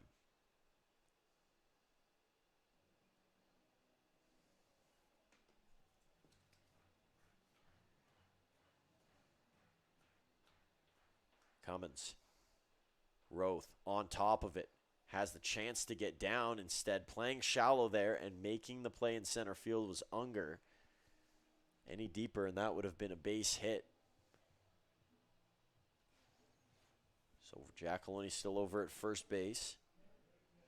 Just the one out now. This has been a rare off night for Carter Roth at the plate. And he still has a hit in there. Hit and a stolen base, for the All-Stars. So by his standards, not well enough, but still a good night. Here's Nick Hill. Hill. Oh, hold on to your glove down there. What a play over at third base by Jake Rogensack. My goodness. That is not a high five. That's a running high five. That's tough. They don't call it the hot corner because it's sunny down there. It comes in quick, the ball does there. And, from one third baseman to another there. And to be able to hold on to that one, it's a good one. And it gets 2 outs here for Swift Current. I think still checking on his hand is Rogensack. Here's Cummings. He's given up 2 runs in the inning. Jackaloni over at first base still. Volcano charges this one to left field, but it's too good to be true as it lands into the glove. And the Mavs, they add a pair. They have the lead back. Cummins, not the inning he was looking for heading into this game in relief. Still some guys warming up on each side, and this game's just getting warm. We're still tight here from Athletic Park in Medicine Hat. We'll be back and have more for you around the corner.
For more than 40 years, we've been there, helping Canadians find the extra space they need to grow and to create new memories.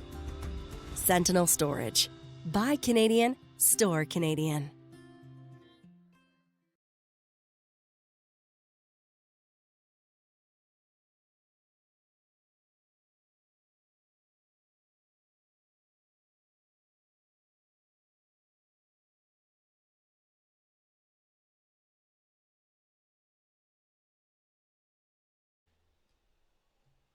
Adam Volcano, another inning of work. Jude Pacheco, he has been behind the plate all day long and now here with a plate appearance in the top of the eighth. And to begin the top of the eighth, Volcano, check swing, called strike. 2 strikeouts in the last inning for Adam Volcano. No walks, only threw 11 pitches, 9 of them for strikes.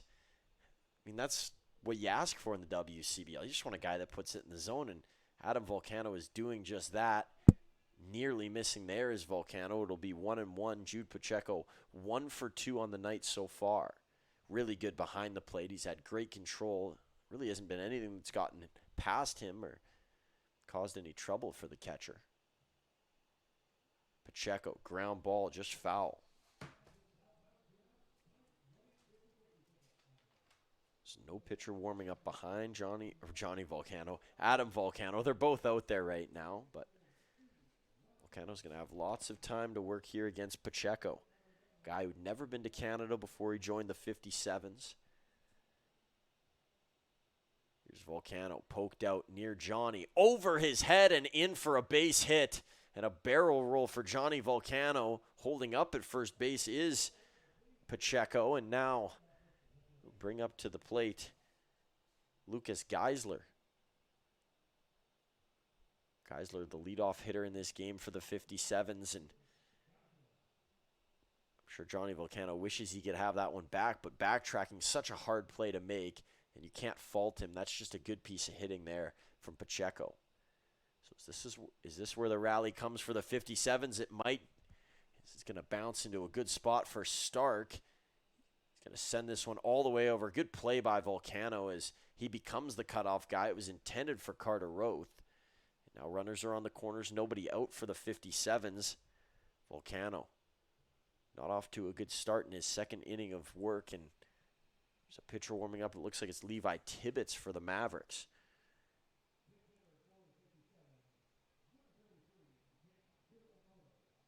And here comes the big fish, Jake Hiramoto, the league leader in home runs with 12. It looked like it was going to be an off day for him, but they're in the game right now, and you need a big hit. Hiramoto's the guy you're going to call. A batting average above 300 and OPS in the 1,000 range this year. 40 RBIs for Hiramoto, and he takes a first pitch strike from Volcano. This is not a favorable matchup for Adam Volcano. You liked the 2 before to begin this inning, and both of those guys got hits off of him. Keegan Noller is on deck here. This is the spot for the 57s to make it go. Volcano. And he gets a strike call again. Hiramoto. Not happy with that call. He'll hit the end of his bat against his leg. A little frustration. Now back into Jake Hiramoto. Volcano. Strides back, kicks, deals. Hiramoto out towards center field. Charging in is Morrison, and the ball is going to stay ahead of him here. He got really lucky. A run will come in to score, and there's been a couple of plays where it seems like guys, at least on the Medicine Hat side, are trying to do a little too much. And the 57s make this game a one-run game. They'll bring up Keegan Noller, and out to talk with Adam Volcano is Andrew Bench. This is a game that I'm sure the Mavericks feel like they should be winning right now. A couple of major mistakes, and a lot of them happening defensively. Morrison over in center. That was going to be a tough play, but it seemed like he initially had thought about leaving it, and then at the last second kind of got this jolt to go for it, and he got really fortunate that the ball bounced off of his glove, stayed ahead. Because if it rolled behind, you're thinking about another runner coming in to score, and we'll have another tie ball game. And that's 2 scenarios where a ball gets past an outfielder, and the game is evened up. So Keegan Noller now. We know a lot about him. We've spoken a lot about him. Can he put it together when he gets a chance to swing? This is not a spot where you want to walk Noller at all. With 2 on, that would load up the bases with nobody out here in the top of the 8th. And this has been the Mavs' worst stretch, innings 7 through 9, closing out games. They have not fared well in many of those. A couple comebacks for teams that they played, a couple of big innings given up. Adam Volcano trying to prevent that here and limit the damage. Volcano, first pitch, misses to Noller.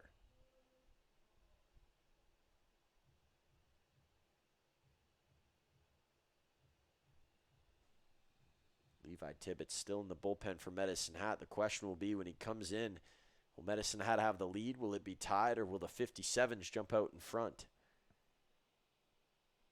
Volcano, Noller, a swing and a miss. Unleashing there was Keegan Noller, and it's 1-1.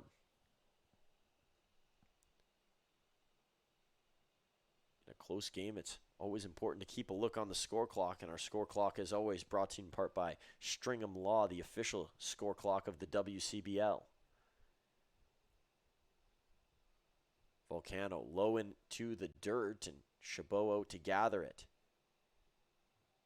If you're wondering about scores around the league, you can find those on Ball Club and all the official WCBL stats as well. At the midpoint of the 8th, we'll discuss what's going on around the league tonight, and this has been a really good one. I'm not sure that there's many games that are matching the type of close-knit play and intensity that has been brought on by the 57s and Mavericks. But we'll get you all caught up with the action in a few. 2-1 look here to Keegan Noller. Volcano. Noller taking a pitch and looked like he was going to work it the whole way. There haven't been a lot of times in this game where Adam Volcano hasn't been in the strike zone. The only question is, have those pitches been hittable? And the 57s have answered with yes, a couple have. Volcano, high pitch to Noller, no chase, and the count is full. Would be a lot of work for Levi Tibbetts. He'd be tasked with getting 5 outs if he comes in, potentially 6. Volcano would like to get him 1 and at least live to see the next batter in this inning. That'll be Hudson Unger, who's over on deck.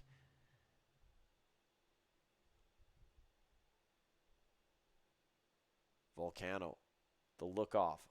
A double check, and he's going to step off of the mound here. I don't believe that time was called. I just think it was an awkward motion.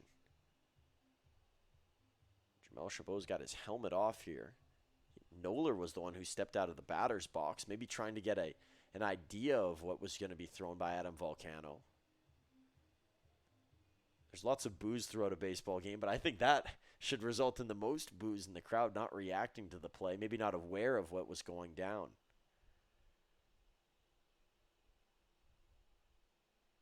Here's Volcano.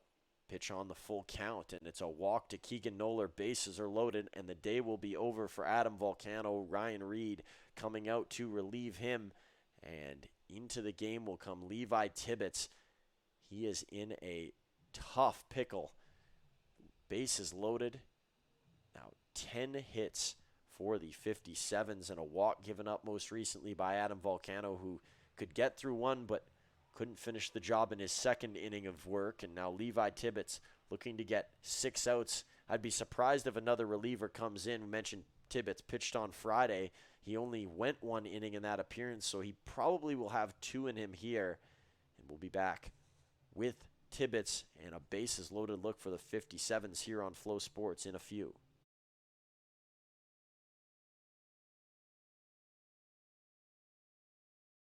For over a century, we've been more than just lawyers. We're your neighbors, your friends, and your strongest advocates. With locations across the prairies, we're everywhere you are. Stringham, your local lawyers.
with Keegan Noller walking on over to first base, might as well touch on who our player head-to-head of the night is. It's Frankie Giacalone, who's had a big moment in this game already with a 2 RBI double that gave the Mavs the lead at one point, and Keegan Noller wanting to be a part of another lead takeover here by the Swift Current 57s. He's over at first. He hopes that he scores with nobody out. There's a chance that he'll do that. Two guys that are right in the home run derby running, 10 and 12 home runs apiece, 31 RBIs for Giacalone, 30 RBIs for Noller. That was coming into today's game. That number now higher for Frankie Giacalone, and a .309 batting average for Giacalone on the season, .284 for Keegan Noller, who James Tubb had mentioned when he made his appearance today. That on-base percentage is going to go way up for Noller, who's been hit by pitches and walked throughout this game. And now walking up to the mound is Jamel Chabot. He'll have one last word with Levi Tibbetts, and then it is go time here against Hudson Unger. Mavs have already gotten out of a bases-loaded jam heading into this inning. 9 runners left on base for the Swift Current 57s. You wonder how much longer can that last, and when eventually is the breakthrough moment. Unger's hoping he has it on his bat here.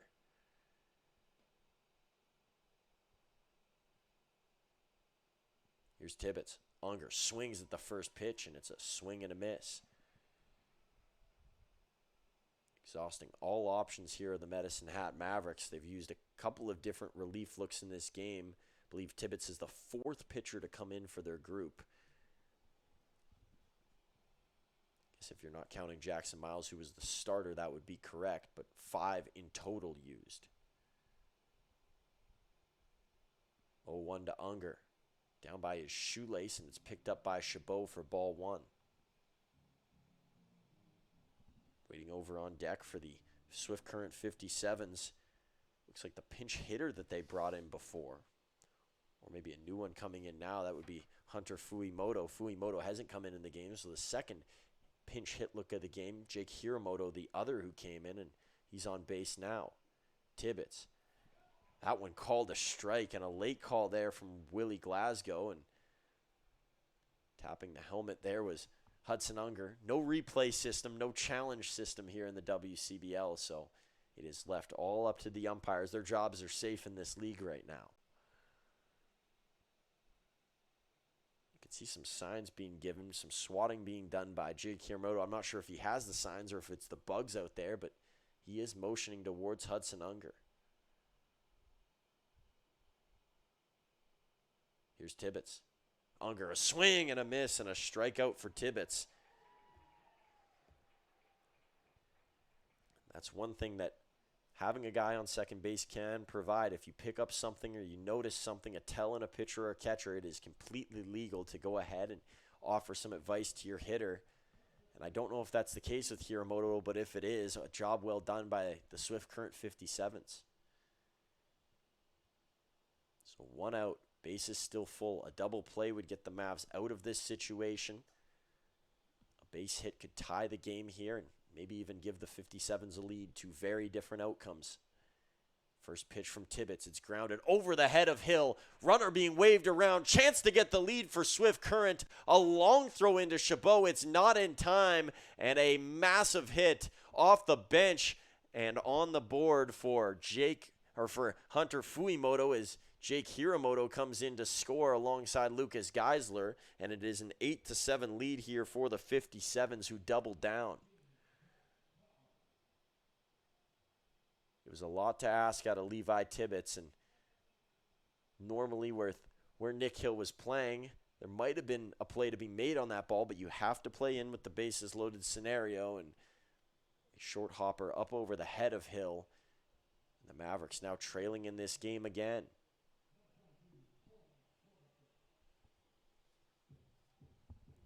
Here's Zach Clow. 2 on again. Can the 57s extend their lead? 11 hits on the night. There's a big number of guys left on base. They're trying to clear them up here, pitch in the dirt from Tibbetts. The other thing for Tibbetts is he's wanting to keep the pitch count low in this inning and get into the 9th in a spot where he can still pitch. If it's a long one, you never know. Maybe the Mavs have to look for other options. And they have 2 games tomorrow. It's kind of what's devastating out of all of this. There's a chance that you might have to use a starter out of the bullpen in one of the two games against Sylvan and Weyburn on Tuesday.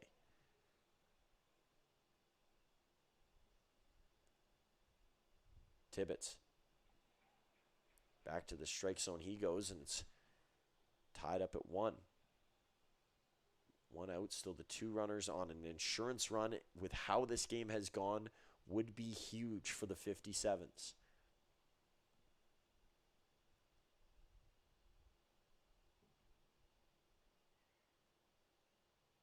Tibbetts, the head nod. Stare over to second base. And the strike is called. Wow, that one was pretty close on the far edge. Now it is 1-2 for Tibbetts. There has not been a walk-off here at Athletic Park this year.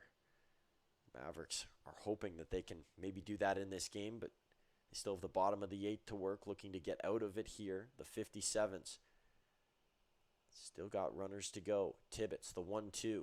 Swing and a miss, and Tibbetts with his second strikeout of the inning. He's going to put those runners on hold a little bit longer.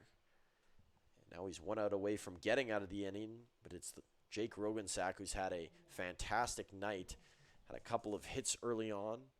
Was 2 for 3 heading into his last at-bat. And now he comes up in a spot here against Tibbetts. 2 for 4, looking to get back to his hitting stride.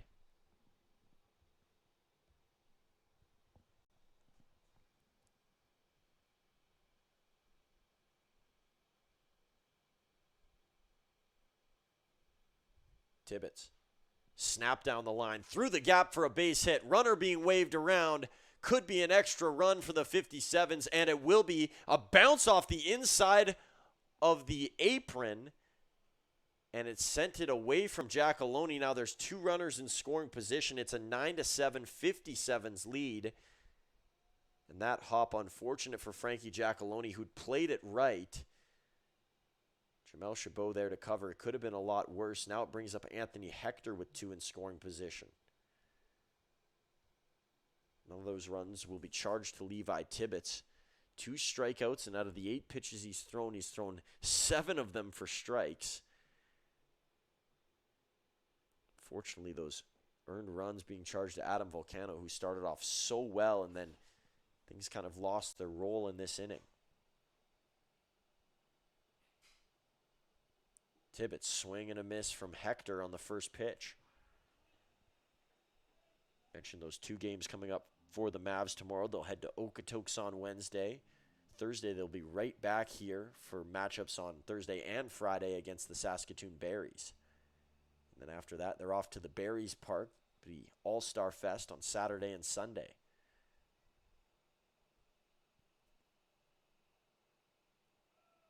Tibbetts, a swing and a miss from Hector. Runner going to stay over at third base, and smart to do so.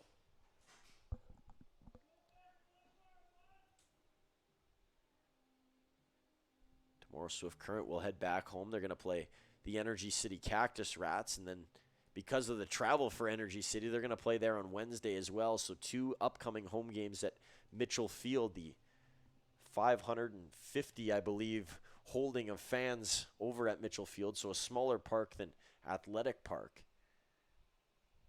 But of course, home base for the 57s. Hector fouls it off, and he'll live to see another pitch.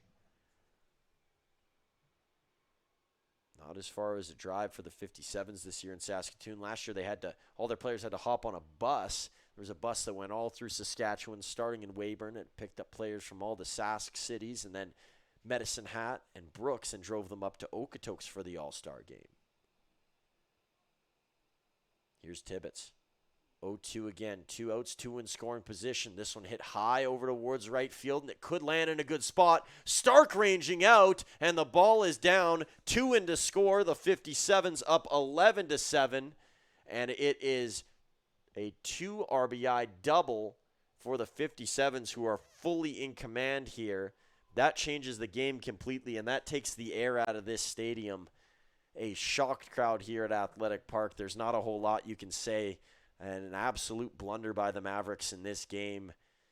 You don't you don't mean to come across as hypercritical, but this is one that, not just because of the team they're playing and how they've played against them, but for the way that the runs have been scored. There's timely hitting, there's hits in the right spots, but there's also plays that you feel you could have back, and some defensive mistakes for Medicine Hat tonight.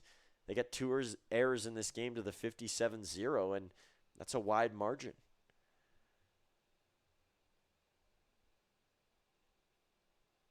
Tibbetts. Chabot is going to block it for ball 1.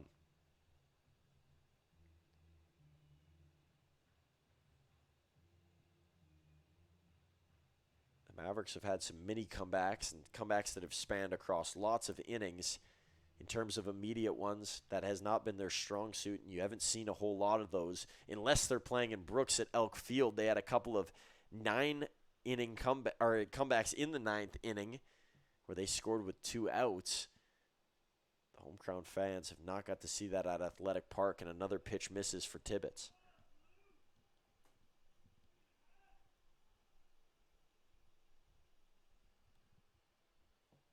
Six runs in the inning for the Swift Current 57s. And the Mavericks still not out of it yet. There's a runner over on second base, and that would make it a 5-run game. This is the largest lead of the night for the 57s. Tibbetts is going to step off.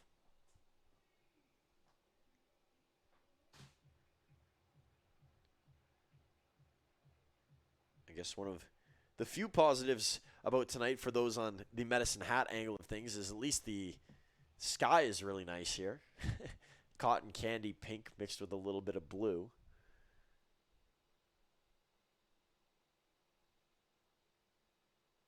Here's Tibbetts. Another low pitch is mentioned to Adam Volcano. The wheels fell off at some point. It looks like the same thing is happening to Tibbetts out on the mound now as he takes his brim off and will go for a walk. Remaining over at the plate is Jude Pacheco. Second at-bat of the inning for Pacheco. Some warming up going on in the Mavericks bullpen, but giving up 9 runs in the last 3 innings is a no-no in most cases.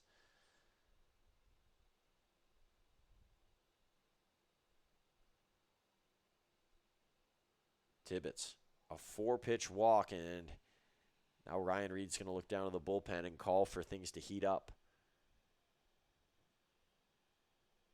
It's hard to get a view of what pitcher's down there. It looks like it's Davin Highnote.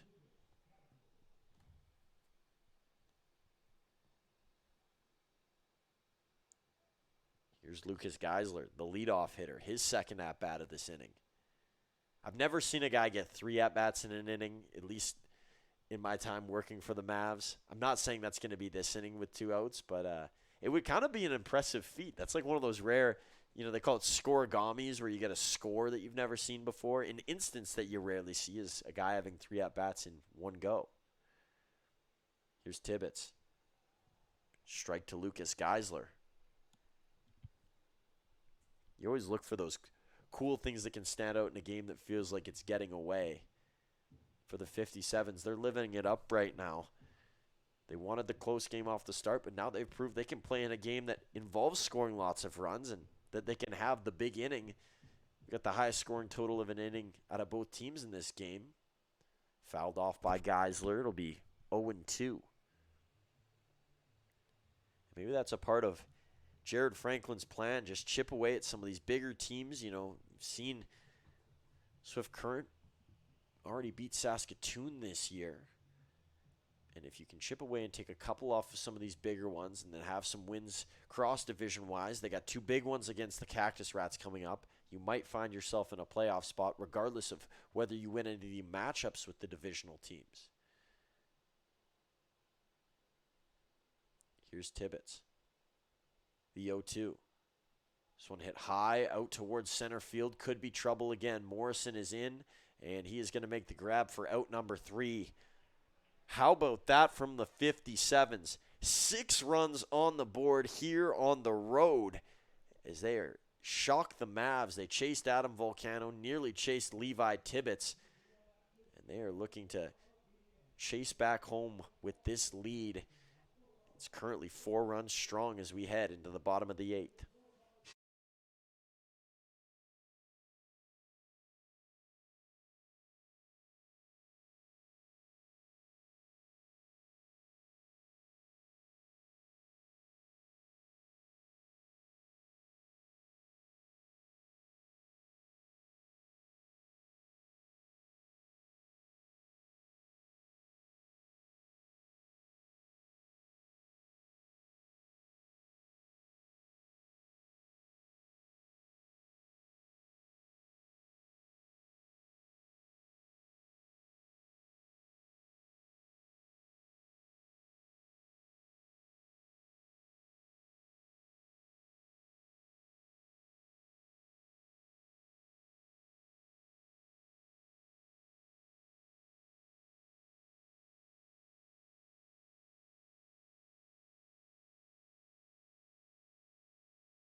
Zach Clow onto the mound to pitch for the 57s. They are 6 outs away from a road win here against the Mavericks. It would be their second of the year. And they keep their chances to at least tie the season series alive with a win today. There's 3 games left, including this one between these two, as Chan will foul this one off. And if the 57s can do that, the playoff tiebreaker looks a little bit different. You get a different feel with your club as well. And then they can start to claw back towards the Mavericks in the standings, who, after last game, feels like that took some momentum out of them, and this game is doing the same. Pitch to Chan is a strike, and it'll be 1-2.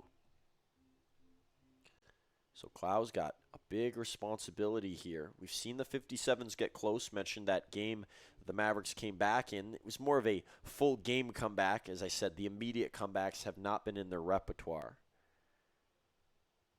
Clow, a bouncer that is way off, looking for a far chase ahead from Carson Chan. It's a race for the ball from both ball boys, and one took a spill at the end. If he was 80 years old, he would have blown something for sure. That's a knee gone. That would have looked like Conor McGregor earlier. Of course, not something to joke about, but luckily he's young and can just pop back up naturally. Chan, he's a little bit older than the ball boy. He's thankful that that didn't hit him.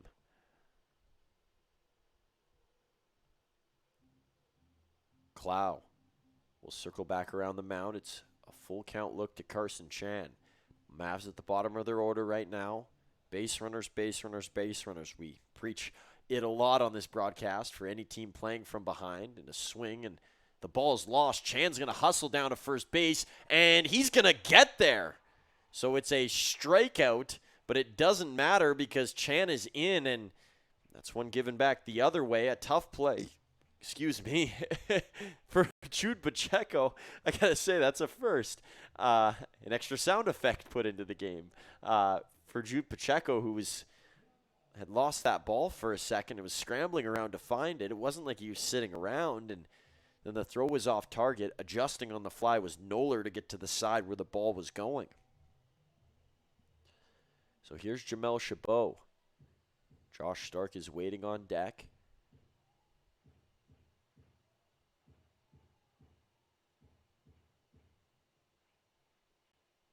Chabot, no movement. The only moving he'll be doing is towards first base. 2 on now for the Mavericks, and you don't think it could be, hey? You don't want to see games where teams are making mistakes and mistake after mistake and they let the other group in. You want to see groups playing at their highest peak and, delivering blows and, they just got the better of us sort of thing. This game has been filled with little ones like that. Free passes, handouts, misjudged plays on both sides, and the 57s have had more of those to go off of and try and capitalize on, which they have done. Obviously, the score indicates that. But how frustrating can that be for both sides? Neither team, I'm sure, feel like they've painted a masterpiece in this game. There's plenty of spots that have been missed, and Josh Stark will come up to the plate with 2 on as he's got the bat, or rather brush in hand, looking to make something out of what has been an interesting start to this game and an interesting story that has been drawn up by the Mavs.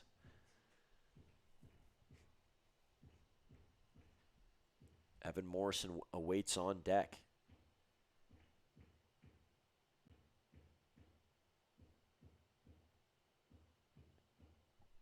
Clow, the pitch. Stark takes for a first pitch ball.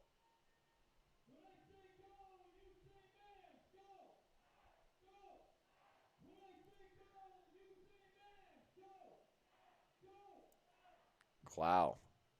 Some jostling going on over at second base between Carson Chan and Anthony Hector, and Stark will foul that off. You can see just by the walk that he felt he had it, just missed his chance to strike.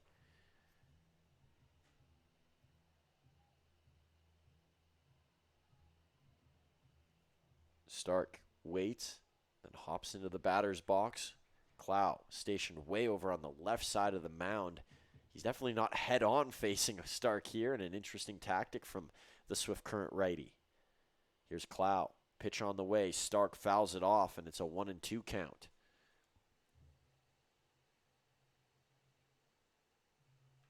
Zach Clow, one of the many sophomores on this Swift Current roster. There's hardly any seniors. Actually, I think if you look through their roster in depth, the only one would be Sam Honke, who recently joined the team. They started the year with, I don't think, any on their roster. 1-2 count. Stark fouls it again. A longer at bat here from Stark, driving that pitch count up for Clow. Obviously plays to his advantage.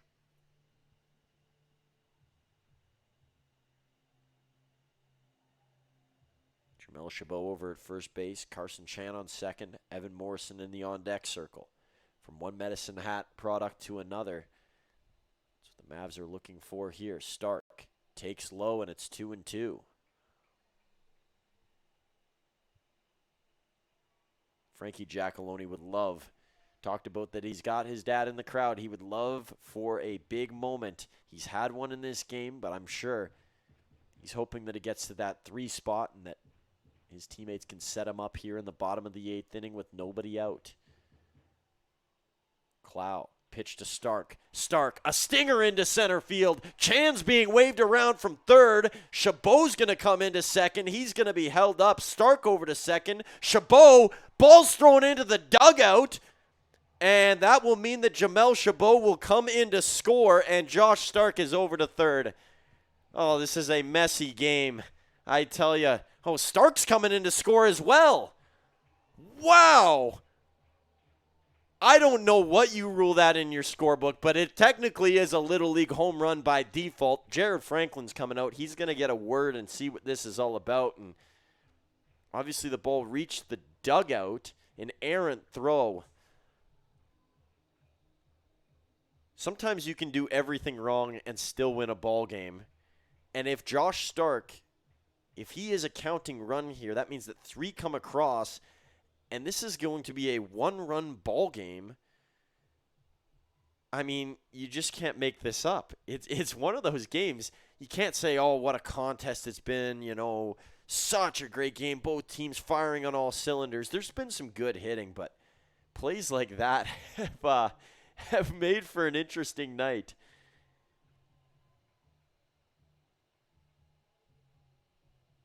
So nobody out. Here comes Evan Morrison. He's the tying run. First pitch bounces in the dirt. It'll be a ball. The Mavs at the top of their order here. How interesting has this been? There is seriously a world right now where Medicine Hat, after giving up 6 in the last, could have the lead back and be 3 outs away. But we won't jump to that yet. We're going to focus on Evan Morrison, a swing and a foul off. Medicine Hat now reaching 10 hits on the game, 13 for the Swift Current 57s. And that throw into the dugout is going to be one that they will look back on at the end of this game if things do not go well, but they still have the lead right now from a positive perspective. Nobody's on right now. I know there's nobody out, but it's like a fresh inning for the 57s, and they're up by 1, and that is okay. 2-1 here to Morrison. He's trying to work a count deep, and he's proven he's one of the better guys in the league at doing that. He's amongst the top league walkers this year. He takes there. 2-2 as Zach Clow is having a go of it on the mound, and he gives up that shot to Stark. Obviously, it was going to be a extra base hit no matter what, but what was to follow was not on his mind, and he had nothing to do with it. Pitch in the dirt to Morrison. It is two sides of the spectrum for Clow and how he has pitched. Pitch prior, right into the zone off speed, and the next one was trimming the grass as it moved ahead towards Evan. Full count to Morrison. Clow, Morrison loads up, fouls it off, and this one will get far enough to be a foul ball and landed right in the stands. I don't think it hurt anybody, fortunately, and I think it ended up in the green seats on the left-hand side under the awning.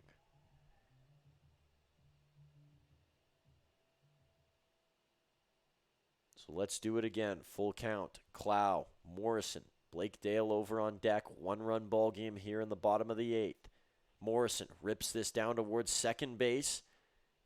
And an easy play there for out number 1 for the 57s as they've juggled a lot of different players into a lot of different positions here throughout this game with all the substitutions, guys coming in and out. Jake Rogensack is now at first base.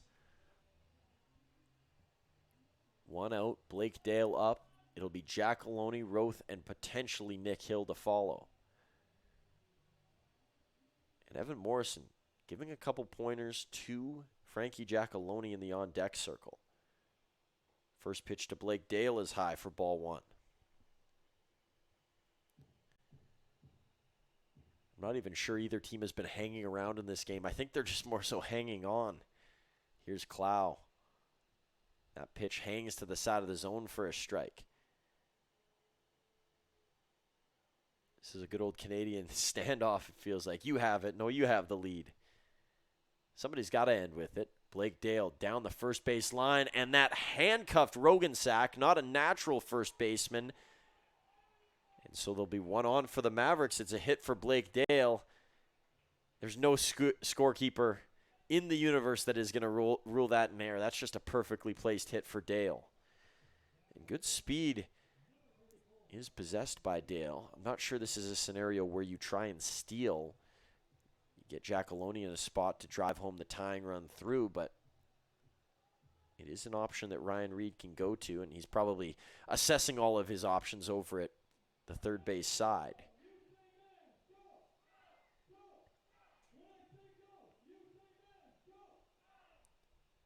Clow, first pitch, called strike, no swing from Jackaloni. Jackaloni gonna give a look over to Ryan Reed at third. Clow. Mentioned before that Jackaloni got a word of advice from Evan Morrison before he stepped into the batter's box. Swing at the high pitch this time. Trying to work up and down as Clow. There's some guys that favor the side-to-side look, but that's hard to pull off. And sometimes you'll see a guy with a slider. He likes to work that side-to-side motion. 1 inside, 1 out. Clow the opposite. 1's across the board to Jackaloni. Dale on first. Jackaloni. That pitch was tight. Squeezing there was Pacheco, hoping that it was a strike. Didn't get the call.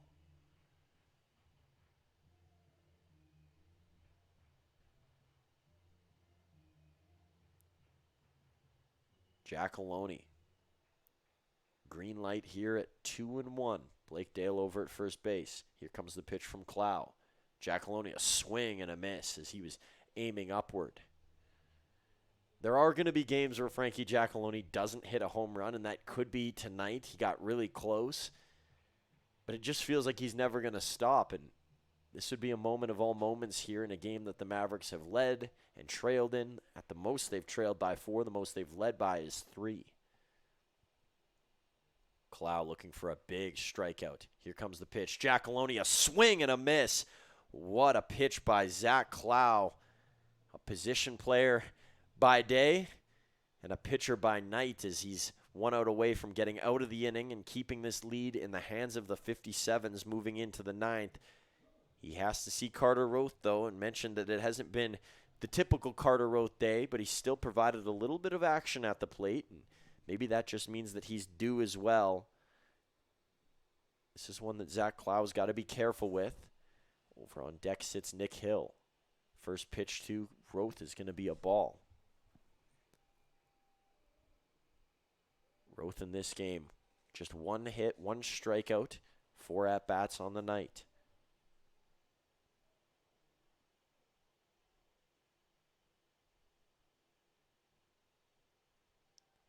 Dale going to go. Throw down to second. Sliding in is Dale. Hand is there. Did he slide off the bag is the question. And they're going to rule that he did not. It's tough to see from that angle. Obviously, his hand went over top. It looked like he was firmly over the bag from here. You just don't know from the backside what it looks like. And now it's a 1-1 count with a runner in scoring position. The tying run over at second base. You might not get this opportunity in the 9th. And Carter Roth, he knows that at the plate. Here's Clow. Roth, a swing and a miss, and he's behind 1-2.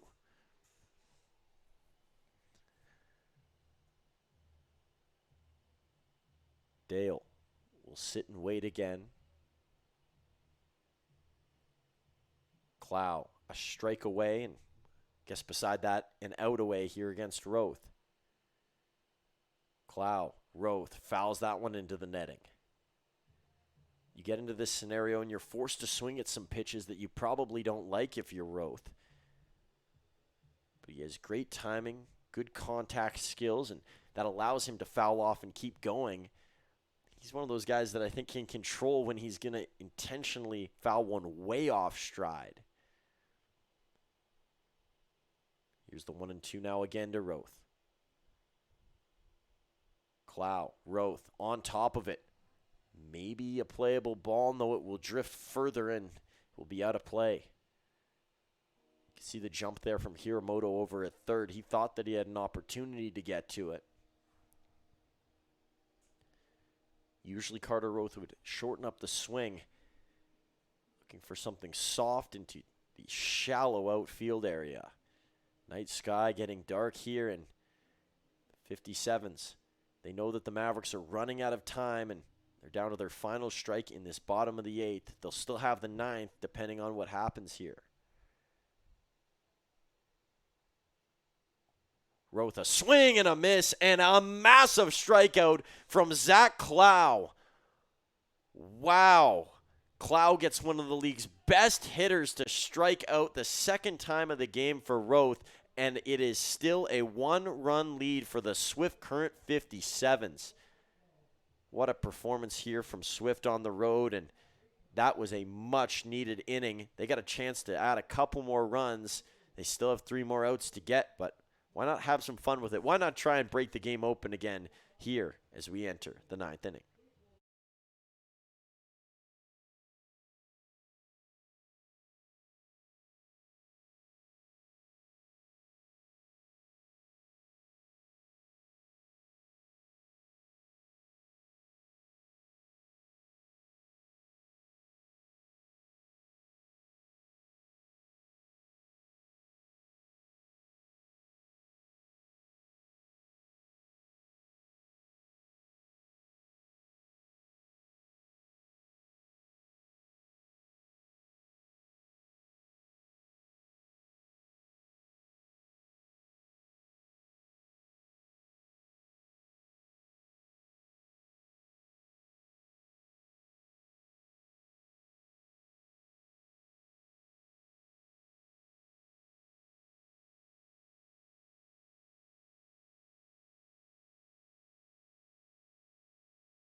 Couldn't have a better guy up if you're the 57s. Jake Hiramoto will lead off this inning against Davin Highnote, who comes in for the ninth for the Medisnap Mavericks. They trail by 1 run. The 57s, their only goal, see if you can get a couple guys on, see if you can strengthen your lead back up once again, and then, almost take it out of the Mavericks' hand in the next inning. The Mavs knew they had their opportunity in the bottom of the 8th, but it hasn't gotten away from them yet. Jake Hiramoto looks to lock things away. First pitch is in the dirt from Highnote. There is a pitcher warming up behind Highnote in this game, and it's just soft toss right now. It's Jackson Miller over to the left-hand side.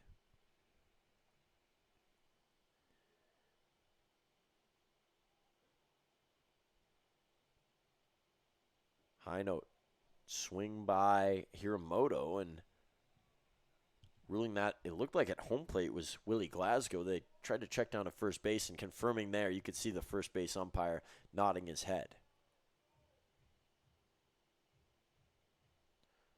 Highnote. Whoa.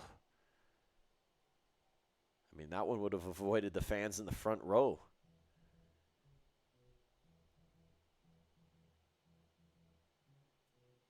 Two and one to Jake Hiramoto.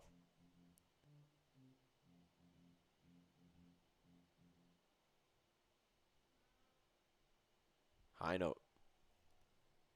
Not near the location, and I don't think there's been one in the zone yet for Highnote, even with the swing from Hiramoto.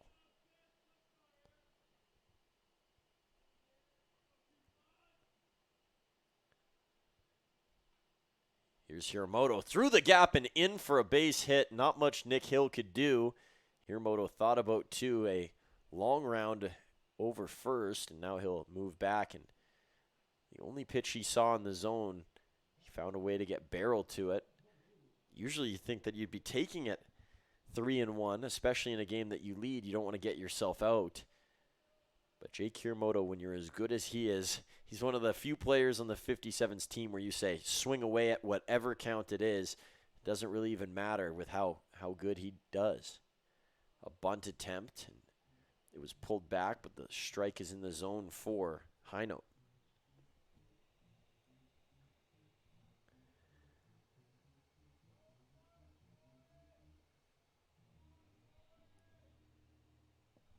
Pinch hitter coming in here. It looks like it's Cohen Jorgensen.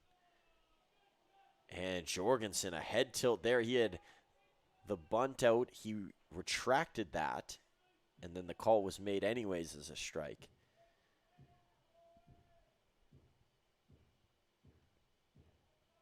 Jorgensen. Here's the pitch and a bunt attempt that's going to land in. Highnote going to collect over to first, and he stumbled, so he won't even get an out.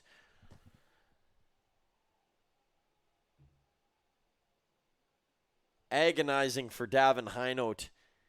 It's right at his feet, and couldn't even complete a throw over to first base. Probably right not to attempt it if he didn't have the balance. We've seen enough plays in this game where, somebody hasn't been in the right position. They try and overdo it.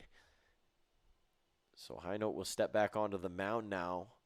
Bunting on an 0-2 count is a crazy look for Cohen Jorgensen, but didn't even matter. Remember, if he doesn't get that bunt down, he's automatically out.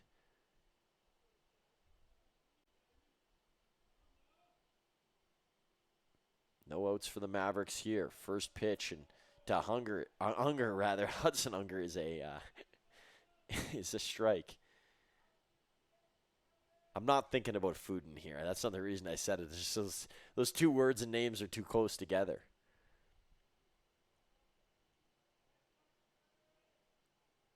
The 1-0 from Highnote and taken for a ball there.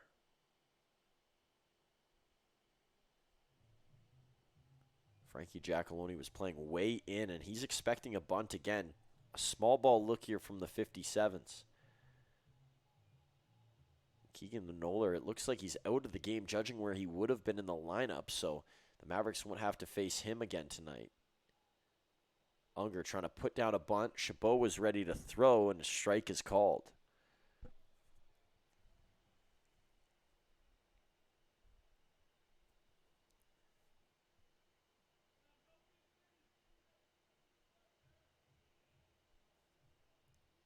High note.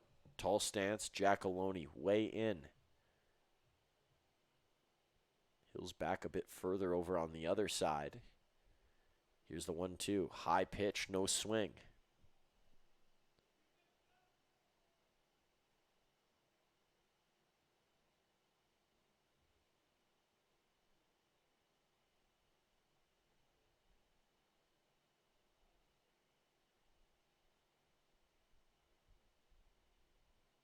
High note.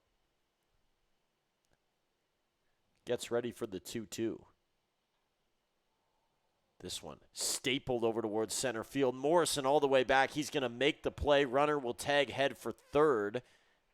And now there's one out in the inning, one in scoring position here. A good play by Evan Morrison, and that probably makes up for the last one. Dealing with the lights out there. That ball was smashed, and he ranged all the way back, got the arm up, and was able to acquire the ball into his glove. So runners on the corners. And next into bat is another guy who's pinch hit in this game. I believe this is Hunter Fuimoto. So a completely different look to the lineup than what the Mavericks originally saw. That's kind of hard to game plan around. You're almost game planning around double the batters than what you would have just by seeing the starting lineup. A one-run game, though, a double play would change the momentum completely here, and High Note is looking for that first pitch strike. If you can prevent another run from coming in, then you set up a walk-off scenario. You just feel like you only need to get one on, and Nick Hill's coming up, a guy who they've liked so far. He can do it all with the bat, but still lots to do here for High Note. Pitch just misses, and a couple woos there from the crowd.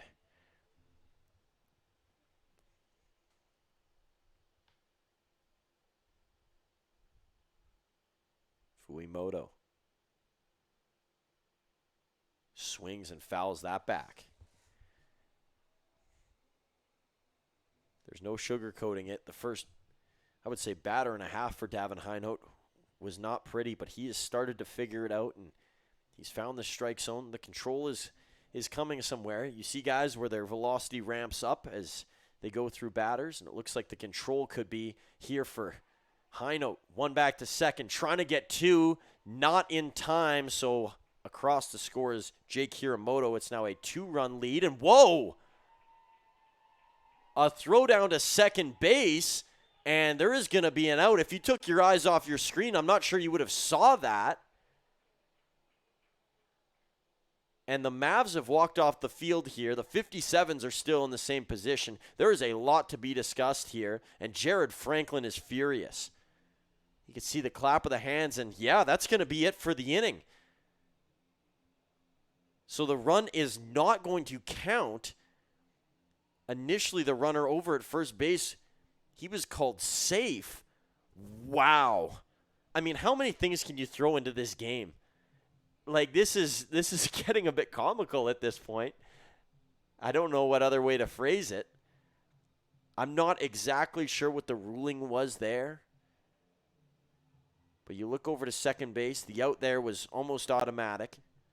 But it was that Jake Hiramoto had come in to score, and there must have been something that happened over at first base. Maybe the player missed the bag, the runner missed the bag. Fuimoto running over there. I'm not going to try and figure it out. We'll probably figure it out post-game and talk more, but we still got lots to talk about, and the 57s are trying to avoid a furious Mavericks comeback that tried to start in the last inning with 3 runs, and Nick Hill is coming up to bat. Zach Clow still on the mound, and we'll wait for him to get warm, and then we'll get right into it. Toss down to second base. Here comes Nick Hill. Zach Clow has been dealt an interesting look in this game. You know, he's brought in as a position player, but he is a pitcher as well, similar to Adam Volcano. Just because the tag says one thing doesn't mean that that he can only do one thing. He's very versatile. And as a new player in this league, maybe kind of a fooling strategy. The Mavericks may not know as well what he has compared to some of the other guys on their roster. And in a one-run game, Nick Hill will come to the plate. 2 home runs in his first 3 games. He's yet to have one tonight. Clow, first pitch, strike called by Willie Glasgow. Nick Hill didn't like it. He'll walk out of the batter's box. Up to the plate behind Nick Hill will be Johnny Volcano, it looks like. Hill, a long lunge backwards. And Volcano, this is what he's all about. Bottom of the 9th, big spot. But he's got to get Nick Hill to get somewhere first. Here's a chopper over towards short. Should be a pretty prototypical play. A one-hopper, and Hill is down. So the all-important first out, and it belongs to the 57s. There have been some short-lived rallies for the Mavs in extra innings. Loaded bases, guy on third, guy over at second, chance to win it, and they haven't been able to get it to go through at home. Johnny Volcano comes to the plate now in a big spot with 1 out. I mean, all of these spots are big the rest of the way, but getting a base runner on is pivotal, and that's a high pitch from Clow. One of the biggest roles played in this game has been the role of Clow on both sides of the ball. Volcano springs this one up. Could be a tough play, charging in and making the play in left field. I'm not sure with all the substitutions who's out there anymore. It looks like it's Lucas Geisler, and the Mavs are down to their final out here in the 9th inning. Carson Chan tried to start the comeback in the latter half of the game against the Regina Red Sox, a game in which the Mavericks went on to lose. He hit a solo shot. I'm sure he wished he would have saved it for this moment, but does he have one more in him? Here's Clow, a swing and a miss, and behind already is Carson Chan. Looks like Jamel Chabot is the guy on deck for Medicine Hat. The bottom of the order has been pretty solid tonight for the Mavs. And now down to their final strike here is starting off 0-2. Carson Chan is not a fan of that call, and he's letting Willie Glasgow know here. What an evening for Zach Clow, and he's 1 strike away from a picturesque relief appearance. Here's Chan, a swing and a miss, and the 57s, they come from behind, they come on the road, and they defeat the Medicine Hat Mavericks 11-10 in what was just a gross game, to be honest with you. Lots of plays that, baseball players, they'd like to have back in many scenarios, but when you're on the winning side, you forget about them, and the result is the only thing ahead. And for the 57s, that's what they got here. They snap a losing streak. It didn't matter what happened in the bottom of the 8th. The kerfuffle, obviously, with the base running that led to 2 outs instead of 1, and the run not coming in. They get it to go, and they now return home on a win streak, looking to make it more as they'll get the Cactus Rats for 2 at Mitchell Field. The Mavericks, they used everybody they could possibly use in their bullpen, and now they head into tomorrow with less options and a doubleheader. This couldn't have worked out worse for them in a lot of different ways.